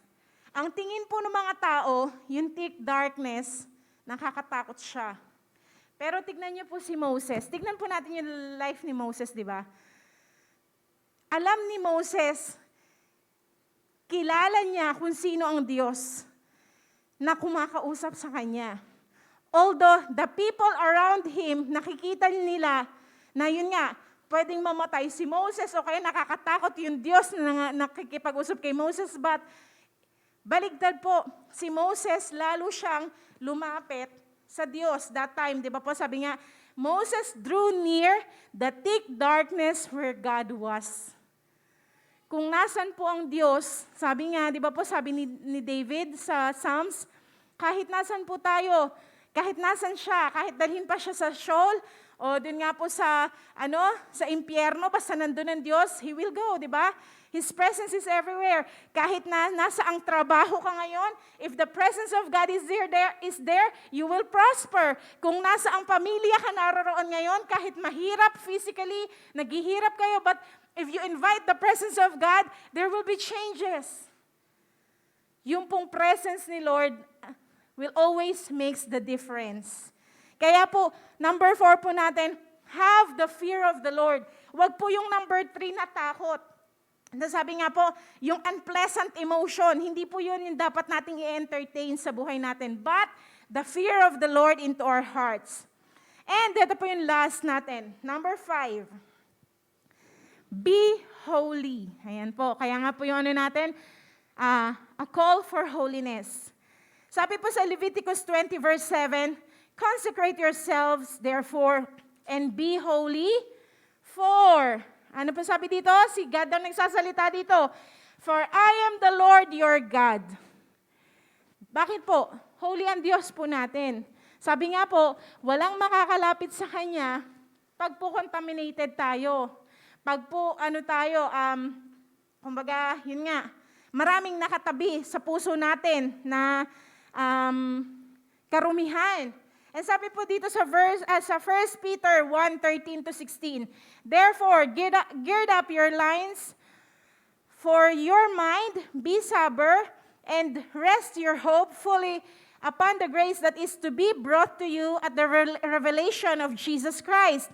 As obedient children, not conforming yourselves to the former lust, as in your ignorance, but as He who called you is holy, but also you be holy in your conduct, because it is written, be holy, for I am holy. Ayan po, kung makikita po natin dito, ang direction po ni God sa bawat isa, through, yun nga po, sa 1 Peter 1:13-16, from Old Testament to New Testament, it's still the same. Tama po ba? That we have to be holy because our God is holy. Hindi po natin siya pwedeng i-twist. Hindi po natin pwedeng ang salita ng Diyos ang susunod sa atin. No, we have to conform po sa salita ng Diyos. And sabi, gusto ko lang po sa inyong ipakita rin po itong sa Leviticus 5 verse 17. Sabi po dito, if a person sins and commits any of these things which are forbidden to be done by the commandments of the Lord, though he does not know it, yet he is guilty and shall bear his iniquities. Ano po yung sinasabi dito sa Leviticus 5 verse 7 po na to? Kahit sinasadya daw po natin or hindi, pag po may nakumit tayo na pagkakasala, still we are guilty. Ganun po ang standard ng Diyos. Hindi po natin siya pwedeng baguhin. Kaya nga po, we need our Lord Jesus Christ into our lives. Kailangan po natin ang Panginoong Jesus sa buhay natin. Dahil po, apart from Him, we are nothing. Wala po tayong magagawa. Kaya po sabi po, di ba, we have to be holy, for our God is holy. And sabi po sa Ephesians 5, verse 25-27, ito po ay direction sa mga asawang lalaki, but also for the church. Husbands, love your wives, just as Christ also loved the church, and gave Himself for her, that He might sanctify and cleanse her with the washing of water by the word. Ayan po, napakalinaw. Di ba? Yung pinag-aralan po natin nung una, We have to cleanse ourselves. We have to wash ourselves. Paano daw po natin malilinis yung sarili natin? Cleanse her with the washing of water by the word. It is the word of God that cleanses us. It is, sabi nga po, napakalinaw po dito. Amen. And verse 27, that He might present her to Himself. Tayo daw po, ma-present natin yung sarili natin sa Diyos. Present her to Himself a glorious church, not having spot or wrinkle or any such thing, but that she should be holy and without blemish. Kasi po, pagbalik po ng ating Panginoong Jesus to take the bride, to take the church, ang hahanapin po ng Diyos, ano po sabi dito? Without spot, or any wrinkle, or any such thing. Ang sabi po dito, yung holy and without blemish. Kaya po, we have to walk in God's holiness. Sabi nga po, hindi natin siya kaya in our own, but through our Lord Jesus Christ and through the Holy Spirit in us. Tutulungan po tayo ng Holy Spirit. Ayan po, ano po ulit yung sacrifice na definition natin kanina? Sacrifice, ulitin lang po natin, concerns the way of approach to God. A way of approach to God, kung paano po tayo lalapit sa Diyos and giving to the Lord whatever He requires to us. Tayo po yung susunod sa requirement ng Lord. Amen po? Sa requirement ni God sa atin. And ito po, ano lang po natin, recap. What the Lord requires us to do. Number 1, ano po yung pinag-aralan natin kanina? We have to consecrate ourselves. And number 2 po, be ready to meet Him. To meet His glory and to meet Him kung hindi pa po tayo mamamatay sa mundong ibabaw. Number 3, do not fear. Number 4, have the fear of the Lord into our hearts. And number 5, be holy for our God is holy. Amen po. So, let's continue to meditate this word at patuloy pong mangusap ang Diyos sa buhay ng bawat isa sa atin. At sa pagtayo po natin sa umagang ito, can we all just stand up into the presence of God? Alam niyo po ba ang Holy Spirit, hindi lamang po siya taga-refresh ng bawat isa sa atin. Di ba? Sabi nga po sa Book of Acts, there is a time of refreshing into His presence. Di ba po? But also, one of the, ginagawa po ng Holy Spirit, He also convicts. Ano po ibig sabihin nun? Pag convicts, ibig sabihin, kumbaga, kung meron po tayong mga kasalanan na nakatago pa sa buhay natin, na hindi pa natin inihahayag kay God? Or dumating na po ba sa time na kahit nagkakasala na tayo, parang wala ng conviction, parang wala ng fear of the Lord sa puso natin? Let's have this kind of prayer this morning po. Holy Spirit, convict me. Convict me of my sin. Sa mga nagagawa ko man po, nasasabi ko, naiisip, nararamdaman ko, convict me if these things does not comes from you. Alam niyo po ba na hindi lahat ng naiisip natin galing sa Diyos? Hindi lahat ng emosyon po natin ay galing sa Diyos. Hindi lahat ng lumalabas sa bibig natin ay galing sa Diyos, lalo na po pag out of emotion. Kaya this morning po, let the Holy Spirit come in His conviction to each and every one of us. Para po, masabi natin sa Diyos. Kasi sabi nga po, di ba? He is faithful and just to forgive us. Pero, we have to confess it to the Lord. Maaari pong meron tayong mga pagkakamali, pagkakasala na tayo lang po yung nakakaalam. Hindi alam ng asawa mo, hindi alam ng mga gulang mo, hindi alam ng kapatid mo, wala nakakaalam. Ikaw lang na may ginawa kang kasalanan. Pero po, the Lord sees it. Nakikita po yun ng Diyos. Bakit? Kasi wala pong natatago sa ating Diyos eh. He is the God, the all-knowing God.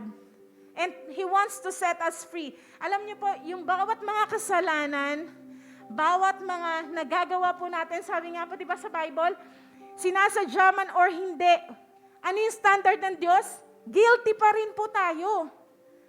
And God wants us to be set free. Kaya po maaaring, kahit nasabihin natin na, Lord, ang tagal na kitang tinanggap sa buhay ko, bakit ganito pa rin? Meron pa rin mga strongholds ang kaaway sa buhay ko. Maaari pong meron pa tayong unconfessed sin.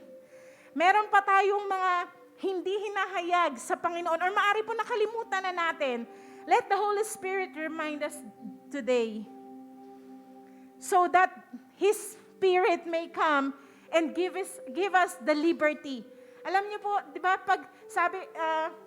pag po pinalaya na yung isang tao, yung galing sa kulungan, di ba po binibigyan ng parol? Kumbaga, nagkakaroon siya ng liberty na sa tagal na ilang taon siya, kunwari po na nakakulong, 10 years, 20 years. Di ba pag lumabas siya, parang bagong buhay. May bagong pag-asa. May bagong pananaw sa buhay. Ganon din po, when the Spirit of the Lord comes, sabi nga po, di ba, in the kingdom of God, there is righteousness, peace, and joy in the Holy Ghost. Nais po ng Diyos to give us that freedom, that liberty, na hindi mabibigay ng kahit sino man, kundi siya lamang po. And ano po yung requirement? Ipasiyasat po natin sa Diyos ngayong umagang ito ang buhay natin, ang puso po natin. If still there are sins, nandyan po ang Diyos. He is faithful and just to forgive us. Tapat po ang Diyos na patawarin tayo. Can we just all bow down, close our eyes? Personally po, makipag-usap tayo sa Panginoon ngayong umagang ito. And let's ask the Holy Spirit, Holy Spirit, convict me once again. Kung dumating man po sa time na kinukonvict mo na ako pero naging matigas yung puso ko, forgive me, O God. May mga maaring sinasabi ng Holy Spirit na mali yan, wag mong gawin, pero in-insist pa rin natin gawin. That's why parang nakikita natin yung sarili natin ngayon na parang nasa kumunoy ka, na parang kahit anong gawin mong ahon, lumulubog at lumulubog ka because of that sin na maaari pong nakahandle pa rin sa'yo.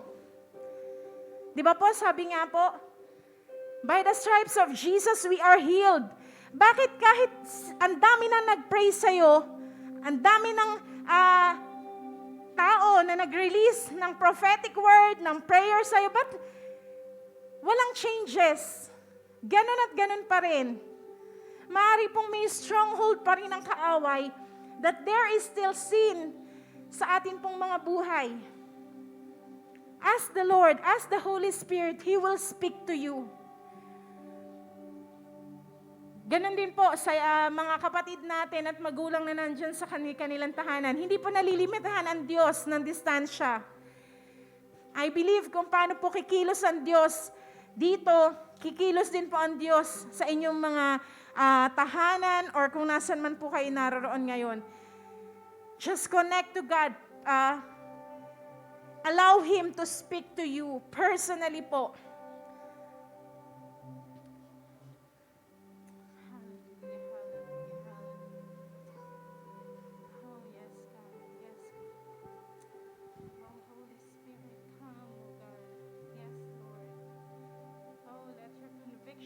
Be upon your people, oh God.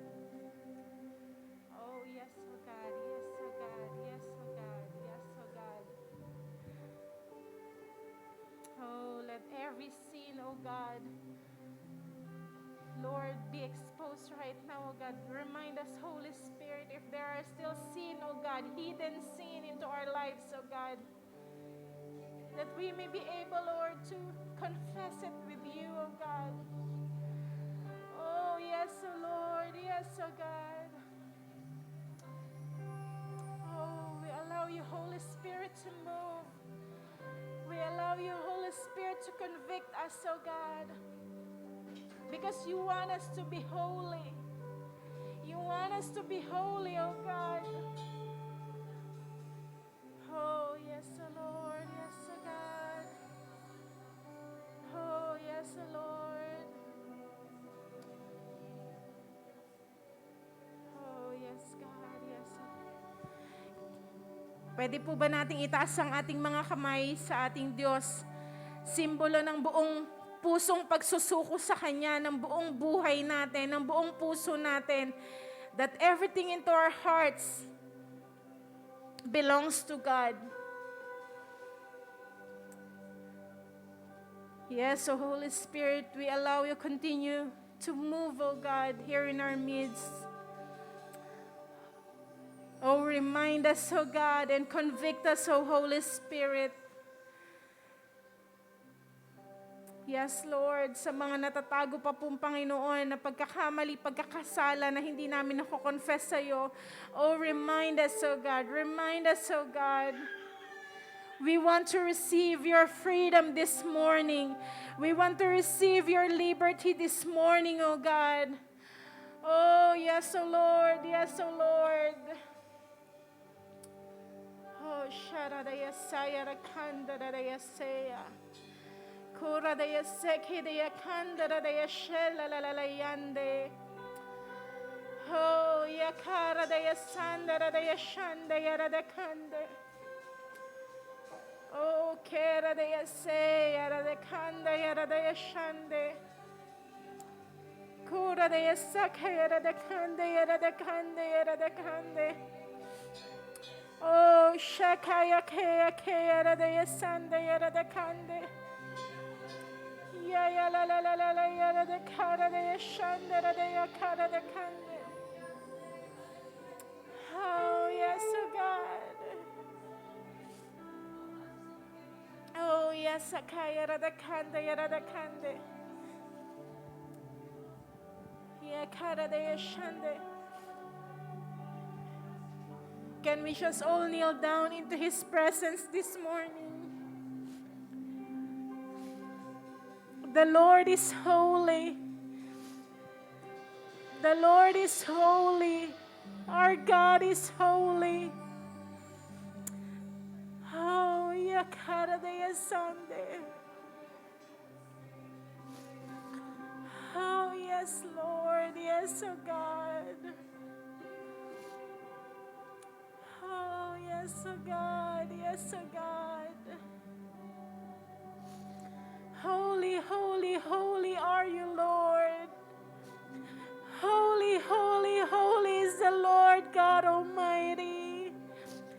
Oh God, we let the King of Glory come in our midst this morning. Oh, Sharadaya Seka, Yaradaya Kanda, Yaradaya Seya. Yala la la la la, Yaradaya Seka, Yaradaya Shaya, la la la la, Yande. Oh, Yanda, Yanda, Yanda, Yaradaya Seka, Yaradaya Kanda, Yaradaya Shande. Oh, yes, oh God, yes, oh God. Where your presence is, oh God, there is liberty, oh God. Where your presence is, oh God, there is freedom, oh God. Oh, let your people, oh God, receive your freedom this morning, oh God, from all the strongholds of the enemy, oh God. Oh, yes, oh Lord, yes, oh God, yes, oh God. Oh, hallelujah, hallelujah, hallelujah.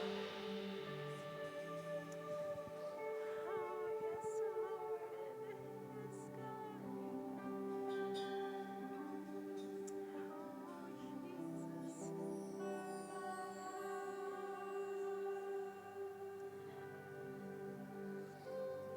Oh, holy God, holy God.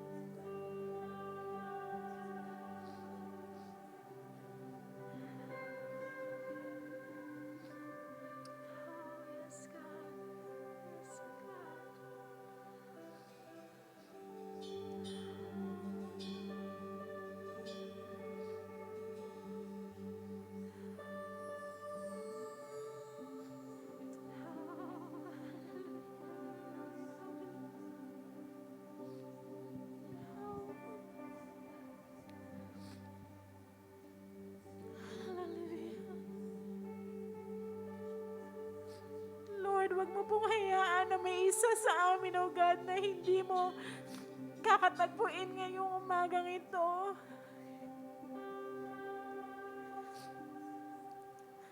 Huwag niyo pong hayaan, O Lord, na may malalampasan kayong mga puso, O God, sa umaga pong ito. Oh, God. Oh, yes, Lord. Hallelujah, hallelujah, hallelujah.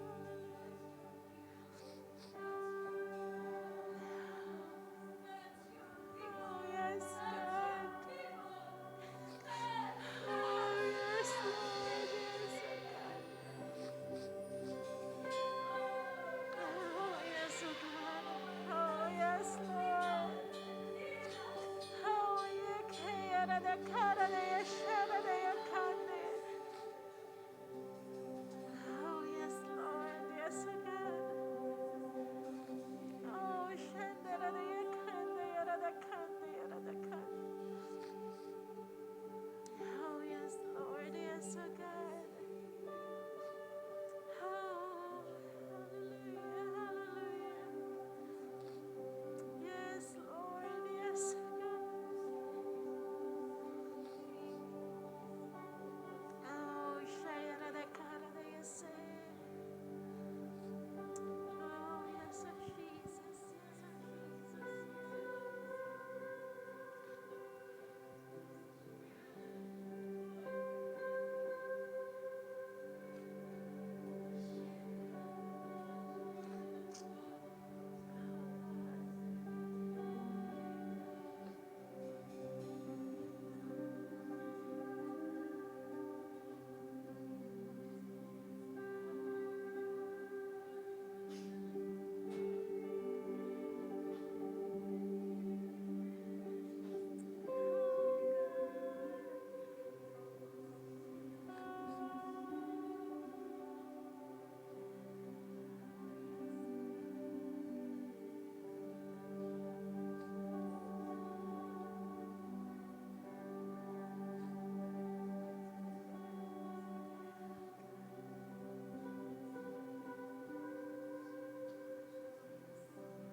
Holy are you, Lord.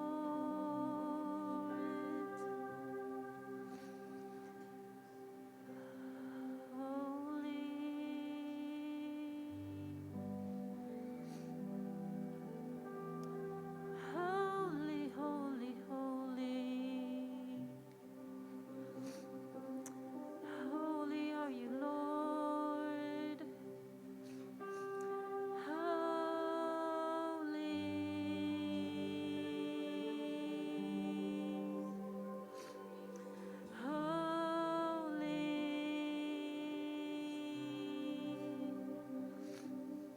Holy, holy. We reverence your presence, O God, here in our midst. We reverence you, O Jesus. Hallelujah, hallelujah, hallelujah. Hallelujah. Oh, thank you, O God. Thank you, O Jesus. Thank you, O God. Thank you, O God. Thank you, O God. Oh, thank you, Lord. Thank you, God. Thank you, Jesus. Thank you, Jesus. Oh, yes, Lord. Hallelujah, hallelujah. Oh, Jesus.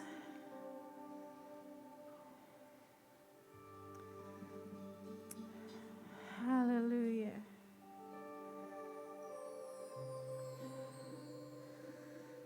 Oh, how wonderful is your presence, God. Thank you, God, for ministering to each and every one of us. It's your presence that makes the difference, oh Lord.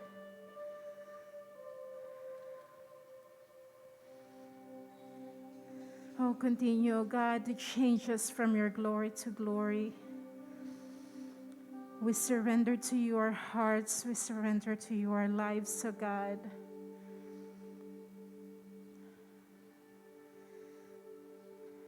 Oh, yes, Lord.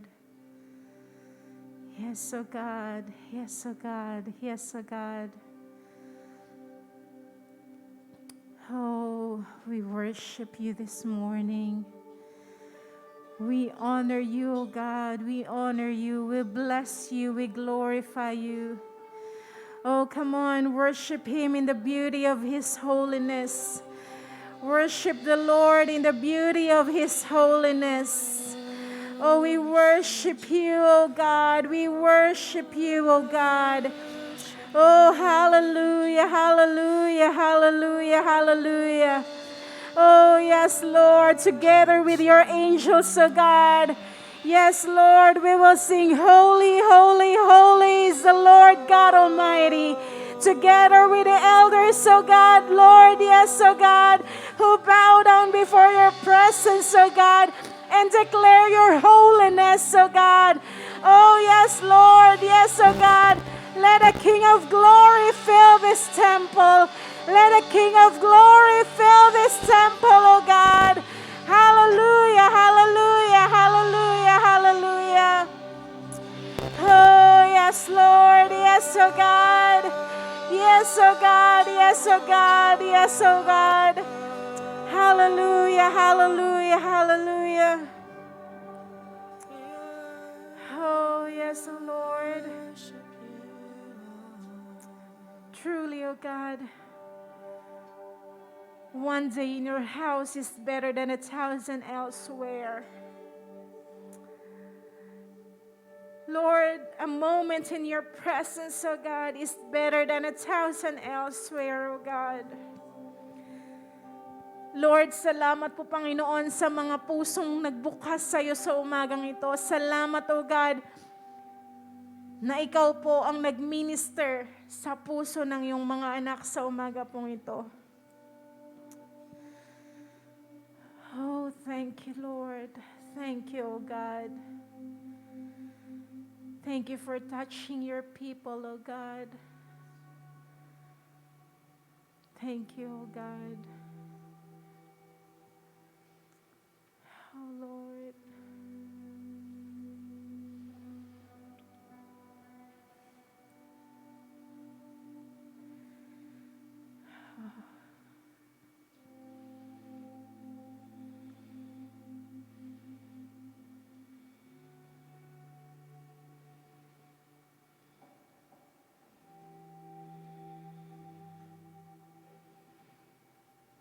Oh, Jesus. Jesus.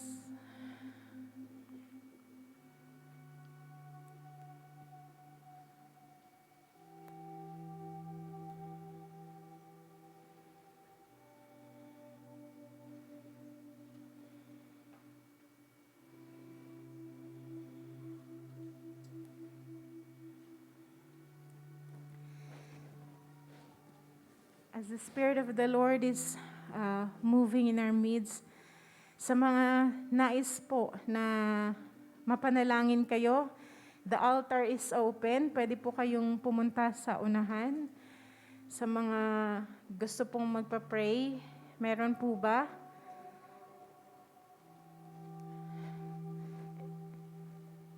And I invite our leaders, our pastors,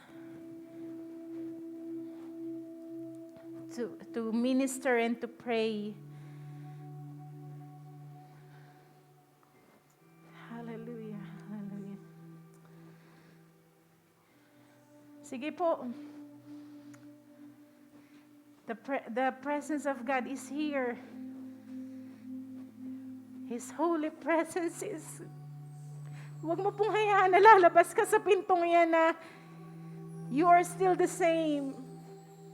Huwag mo nga hayaan na lalabas ka sa pintong yan na dala-dala mo pa rin yung mga kabigatan sa puso mo. The Lord wants to take everything into your hearts and give you a new fresh, a new start, a new hope. Yes, oh God. Yes, oh God.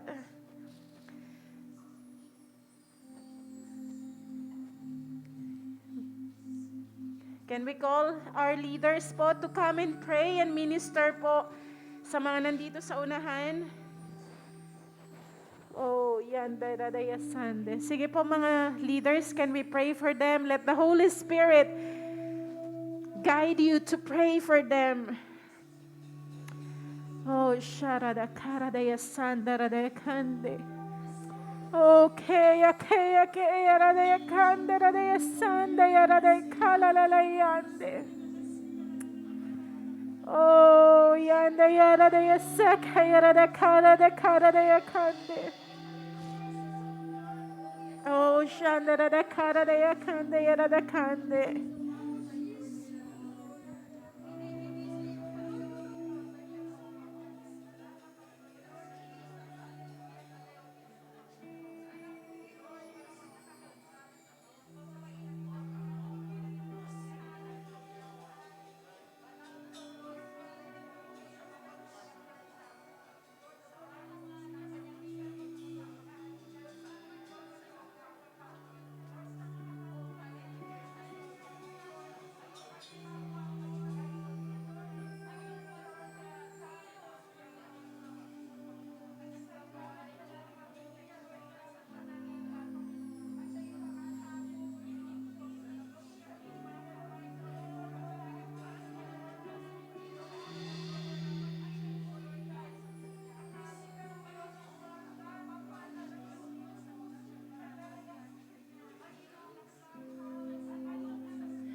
Oh, thank you, Jesus. Thank you, Holy Spirit. Thank you, Father God. Oh, thank you, God. Thank you, God. Thank you, God.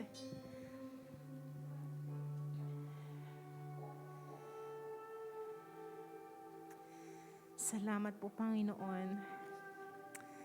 Salamat po sa iyong presensya, O God, sa kalagitnaan namin. Maging, Lord, sa mga kapatid at magulang po namin na nakikiisa, O God, online. Thank you for ministering to them, O God. Thank you for speaking into their hearts. Lord, salamat na may ginawa ka na sa buhay ng bawat isa, O God. And thank you, Father, for each and every one of us, O God. We will never be the same again, O God. And we will never go back, God. Lord, sa mga buhay po namin dati. But Lord, we will move forward with you. We will go with you, O God. Lord, we will always tend to where you want us, O God. And as we acknowledge, O God, that it's only through our Lord Christ Jesus, because apart from Him, we are nothing and we cannot do anything. Thank you, O God. Thank you, O God. Oh, we bless you. We bless your name. We glorify your name. Come on, give Him the highest praise. Give Him the highest worship. Give Him the highest adoration. Oh, we bless your name. We bless your name. We glorify you, oh God. Oh, we love you, Jesus. We love you, Holy Spirit. We love you, Father God. To you alone be all the praise and all the thanksgiving. In Jesus' name, these things we pray. Amen and amen. Purihin po ang ating Diyos na buhay ngayong umagang ito.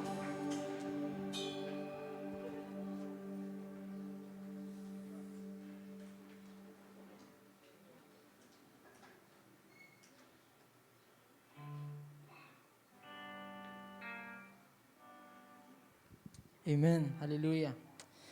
Amen. Pagpalang magaw po sa bawat isa. Amen. Katulad po ng pinag-aralan natin kanina sa number 2. Ready na po ba tayo? Amen. O sa number 3, natatakot pa tayo? Amen. Ready na po ba tayo magkaloob sa ating Panginoon na ibigay yung tithes and offering natin? O natatakot pa natin bitawan ang tithes and offering natin? Amen.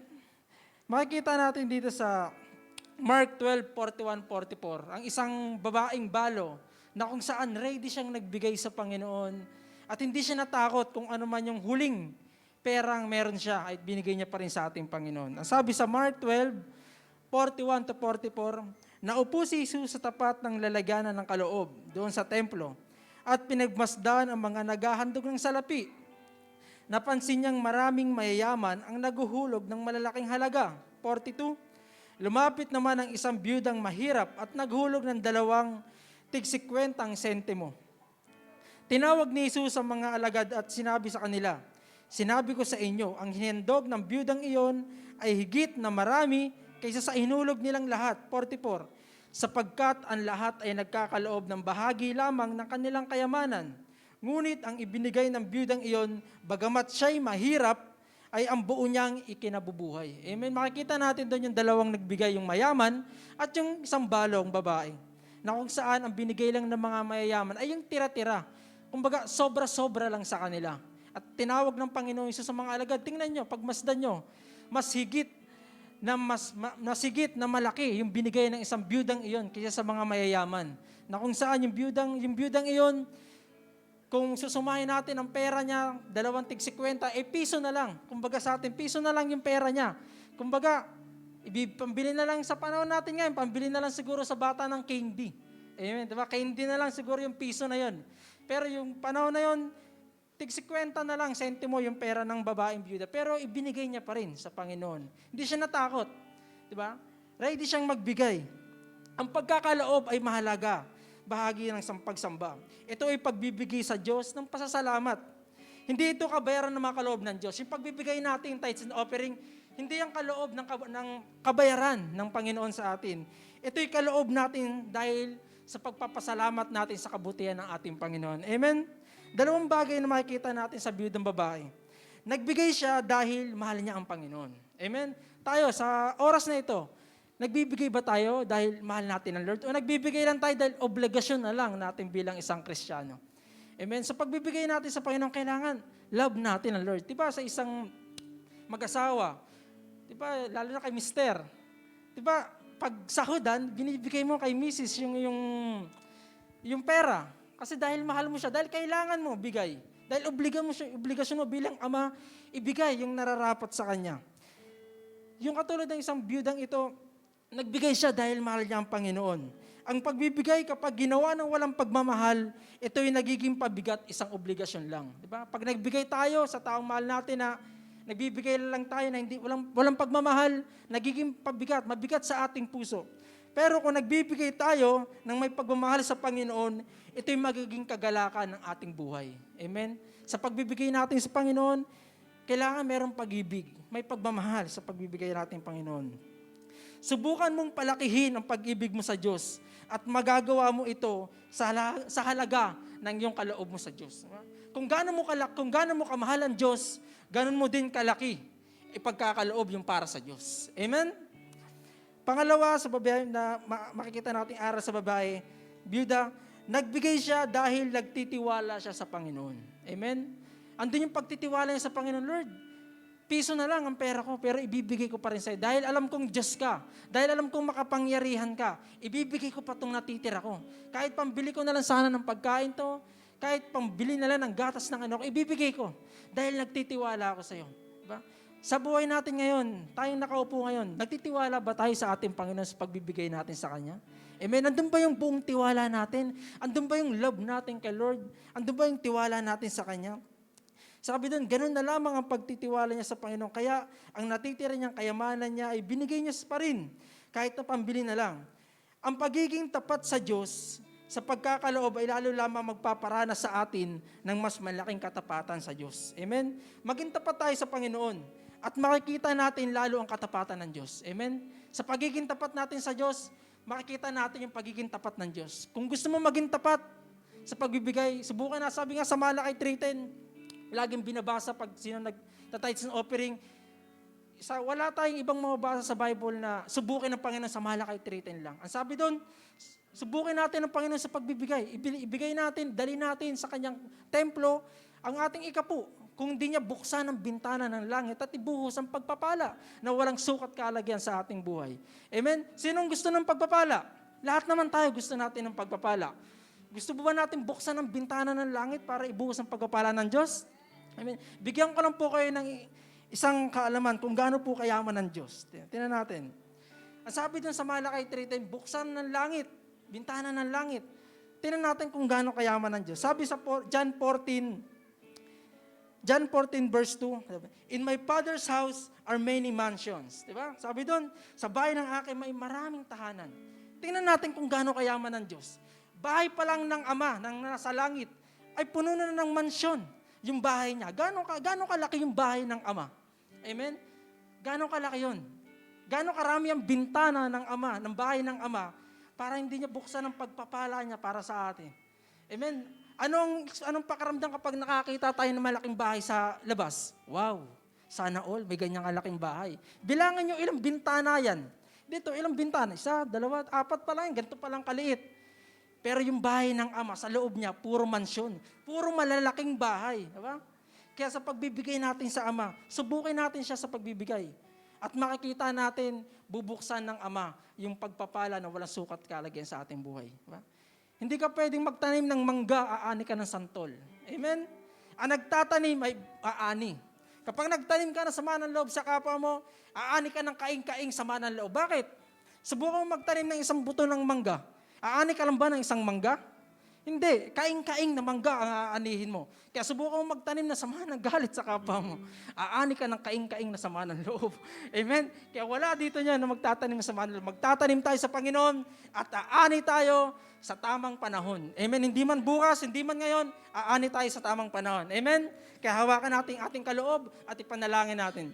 Lord, salamat Panginoon sa mapagpalang umagang ito, Panginoon, na kung saan, O God, ang aming mga puso ay may pag-ibig sa iyo, O God. Ang aming puso may pagtitiwalang magbibigay sa iyo, Panginoon. Lord, kaya naman, Panginoon, maging mabagong samyo, Panginoon, ang aming kaloob na ito. Lord, patuloy mong pagpalain at buksan, Panginoon, ang bintana ng langit sa aming buhay, Panginoon. Kaya sabi mo, Panginoon, subukin ka namin. Kaya naman, Panginoon, susubukin ka namin sa pagbibigay. Lord, at ang pagbibigay namin, Panginoon, ay sa takdang panahon ay aani kami, Panginoon. Lord, salamat, Panginoon, sa mga anak mong magbibigay. Ibalik mo sa kanila na siksik, liglig, at umaapaw, Panginoon, ng pagpapala mo, O God. At sa mga anak mo, Panginoon, wala pang kakayahan, O God, bigyan mo sila, Panginoon, ng pagkukuhanan, Panginoon, ng pagbibigay sa O God. Salamat, salamat, Panginoon, sa iyong papurit pagsamba sa tanging pangalan ng anak na si Jesus. Amen, amen.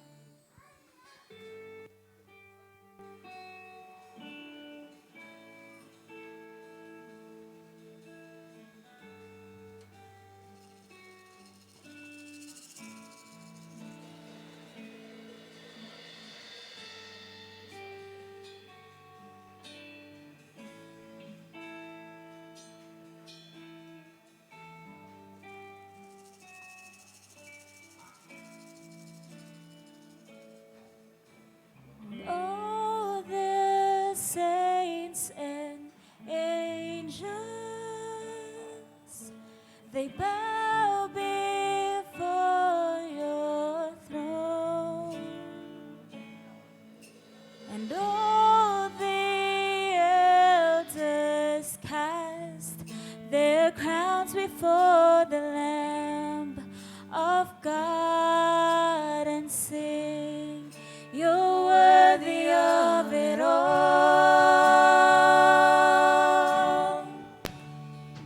You're worthy of it all. For from you are all things, and to you are all things. You deserve the glory.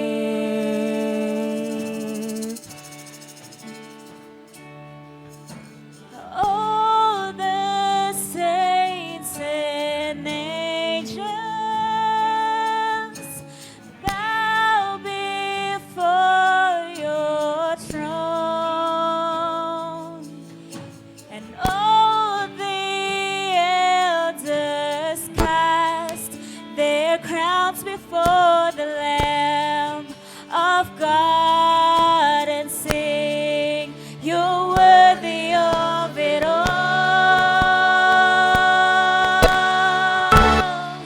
You're worthy of it all. For from you are all things, and to you all are things.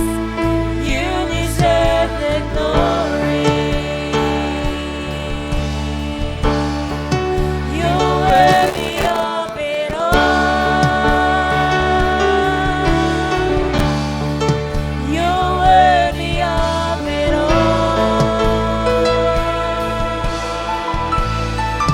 For from you are all things, and to you all are things. You deserve the glory.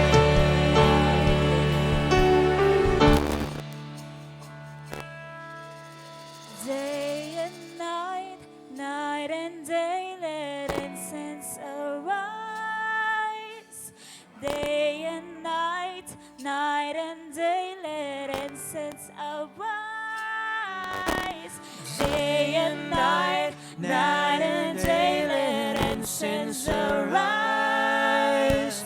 Day and night, night and day, let incense arise. Day and night, night and day, let incense arise. Day and night, night and day, let incense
dumako po tayo sa announcements. Sa morning devotion po, ang team po natin ngayon ay Tinig ng Pag-asa. Bale, mula po Monday, Wednesday, and Friday po, 9 a.m.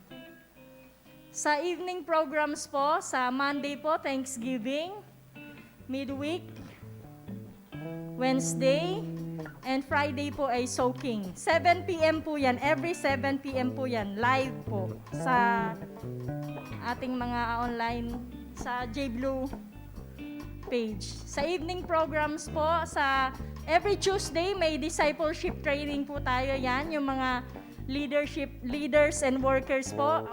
Yung mga taga Mindoro, nakaka-join din po sa atin yan. JBlue Spiritual Leaders Feeding. JBlue Leaders and Workers Spiritual Feeding po sa Zoom po, every Tuesday, 8 p.m. po. And the discipleship training po ay meron po tayong mga schedule po na sa kids po every Sunday po, 6 p.m. Si Sister Clyde po ang leader. Ages 3 to 12 years old. Sa youth naman po ay si Sister Hylene May Chanko. Every Saturday po, 3 p.m. Ages 13 to 21. Sa young adult po, young adult and si Brother Shilem and Sister Iyay po. Ages 22 to 30, Thursday po, 7 p.m. Sa adult women po, ang leader po natin ay si Sister Arlene, ages 31 to 50 years old. Every Thursday, 8 p.m.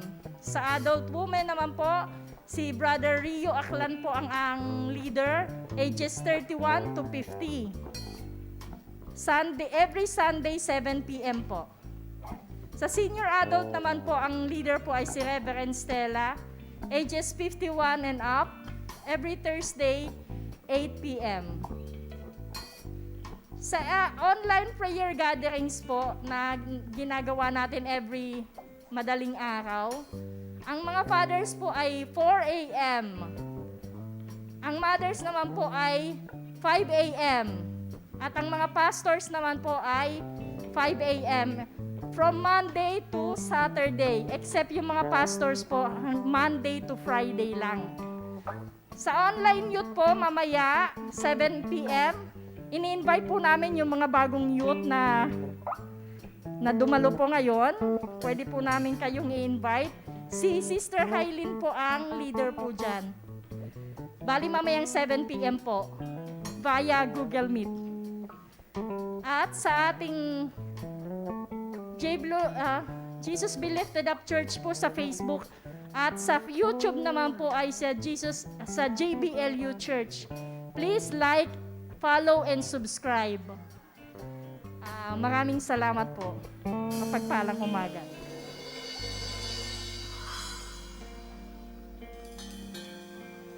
Amen. Sige po, muli po tayong tumayo sa presensya ng ating Panginoon at muli po nating pasalamatan ang ating Diyos sa lahat po ng kanyang ginawa, especially po sa kanya pong salita sa umaga po ito. Amen.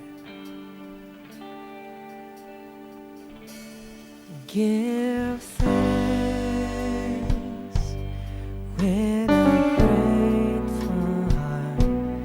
Give thanks to the Holy One.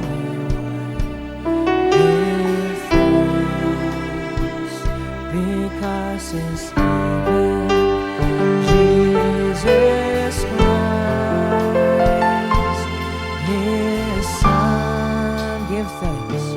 Give thanks with a grateful heart. Give thanks to the Holy One. Give thanks because His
po tayo dumako sa closing prayer.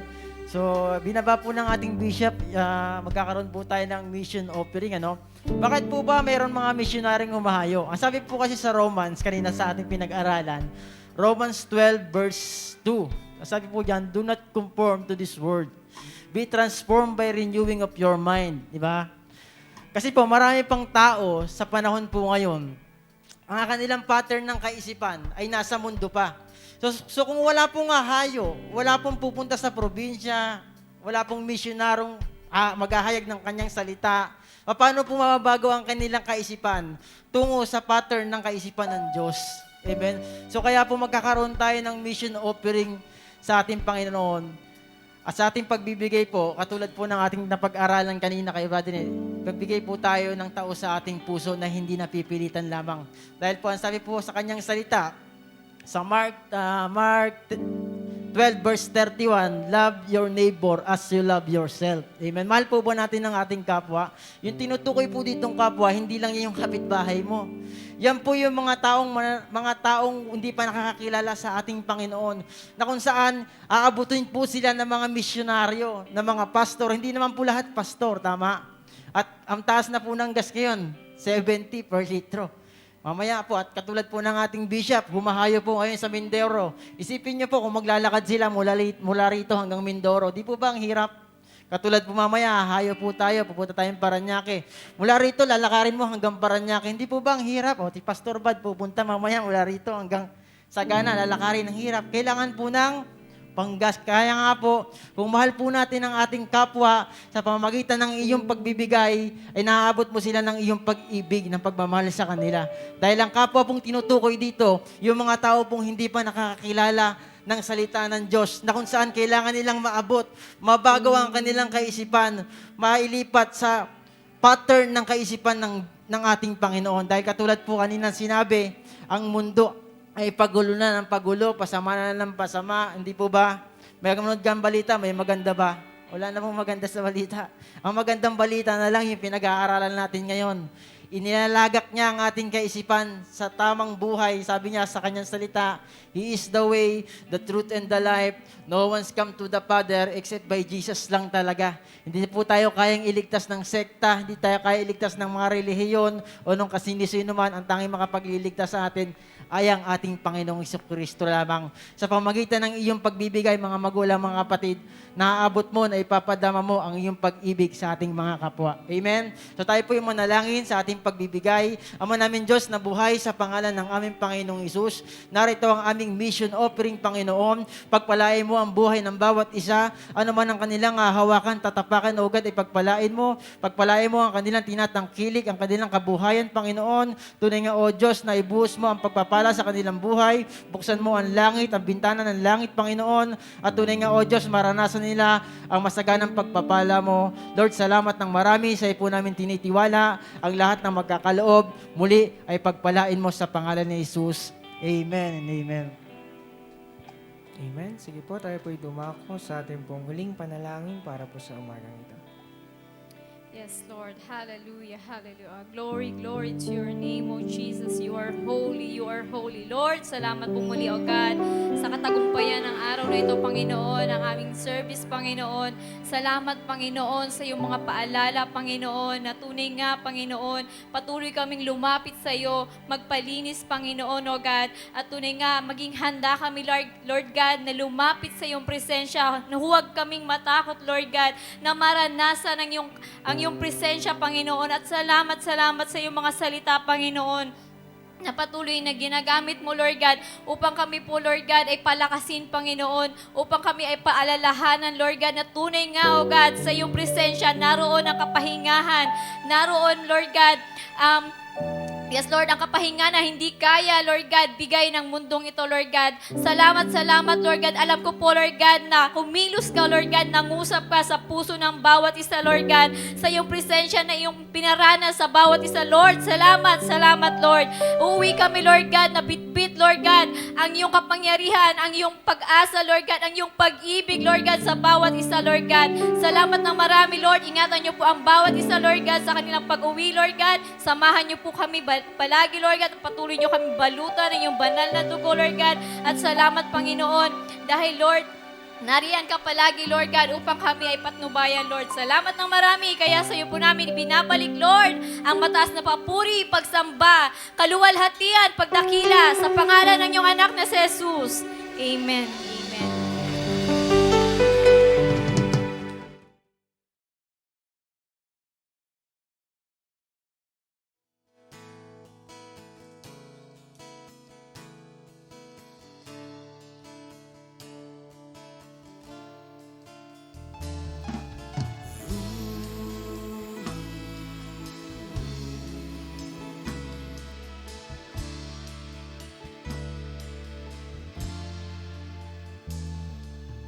Ikaw ay aking paglilingkuran kahit saan dalhin.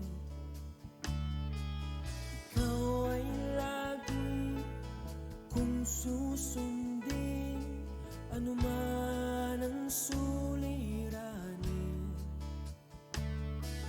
Lahat ay aking kakayanin, pagkat ikaw ay kapiling. Subukin man ng panahon, mananatili sa'yo, Panginoon.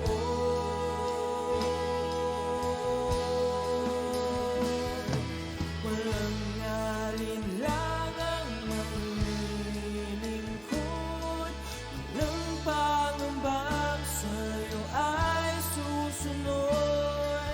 Hindi susuko at hindi hinto, patuloy lamang sa iyo, Panginoon.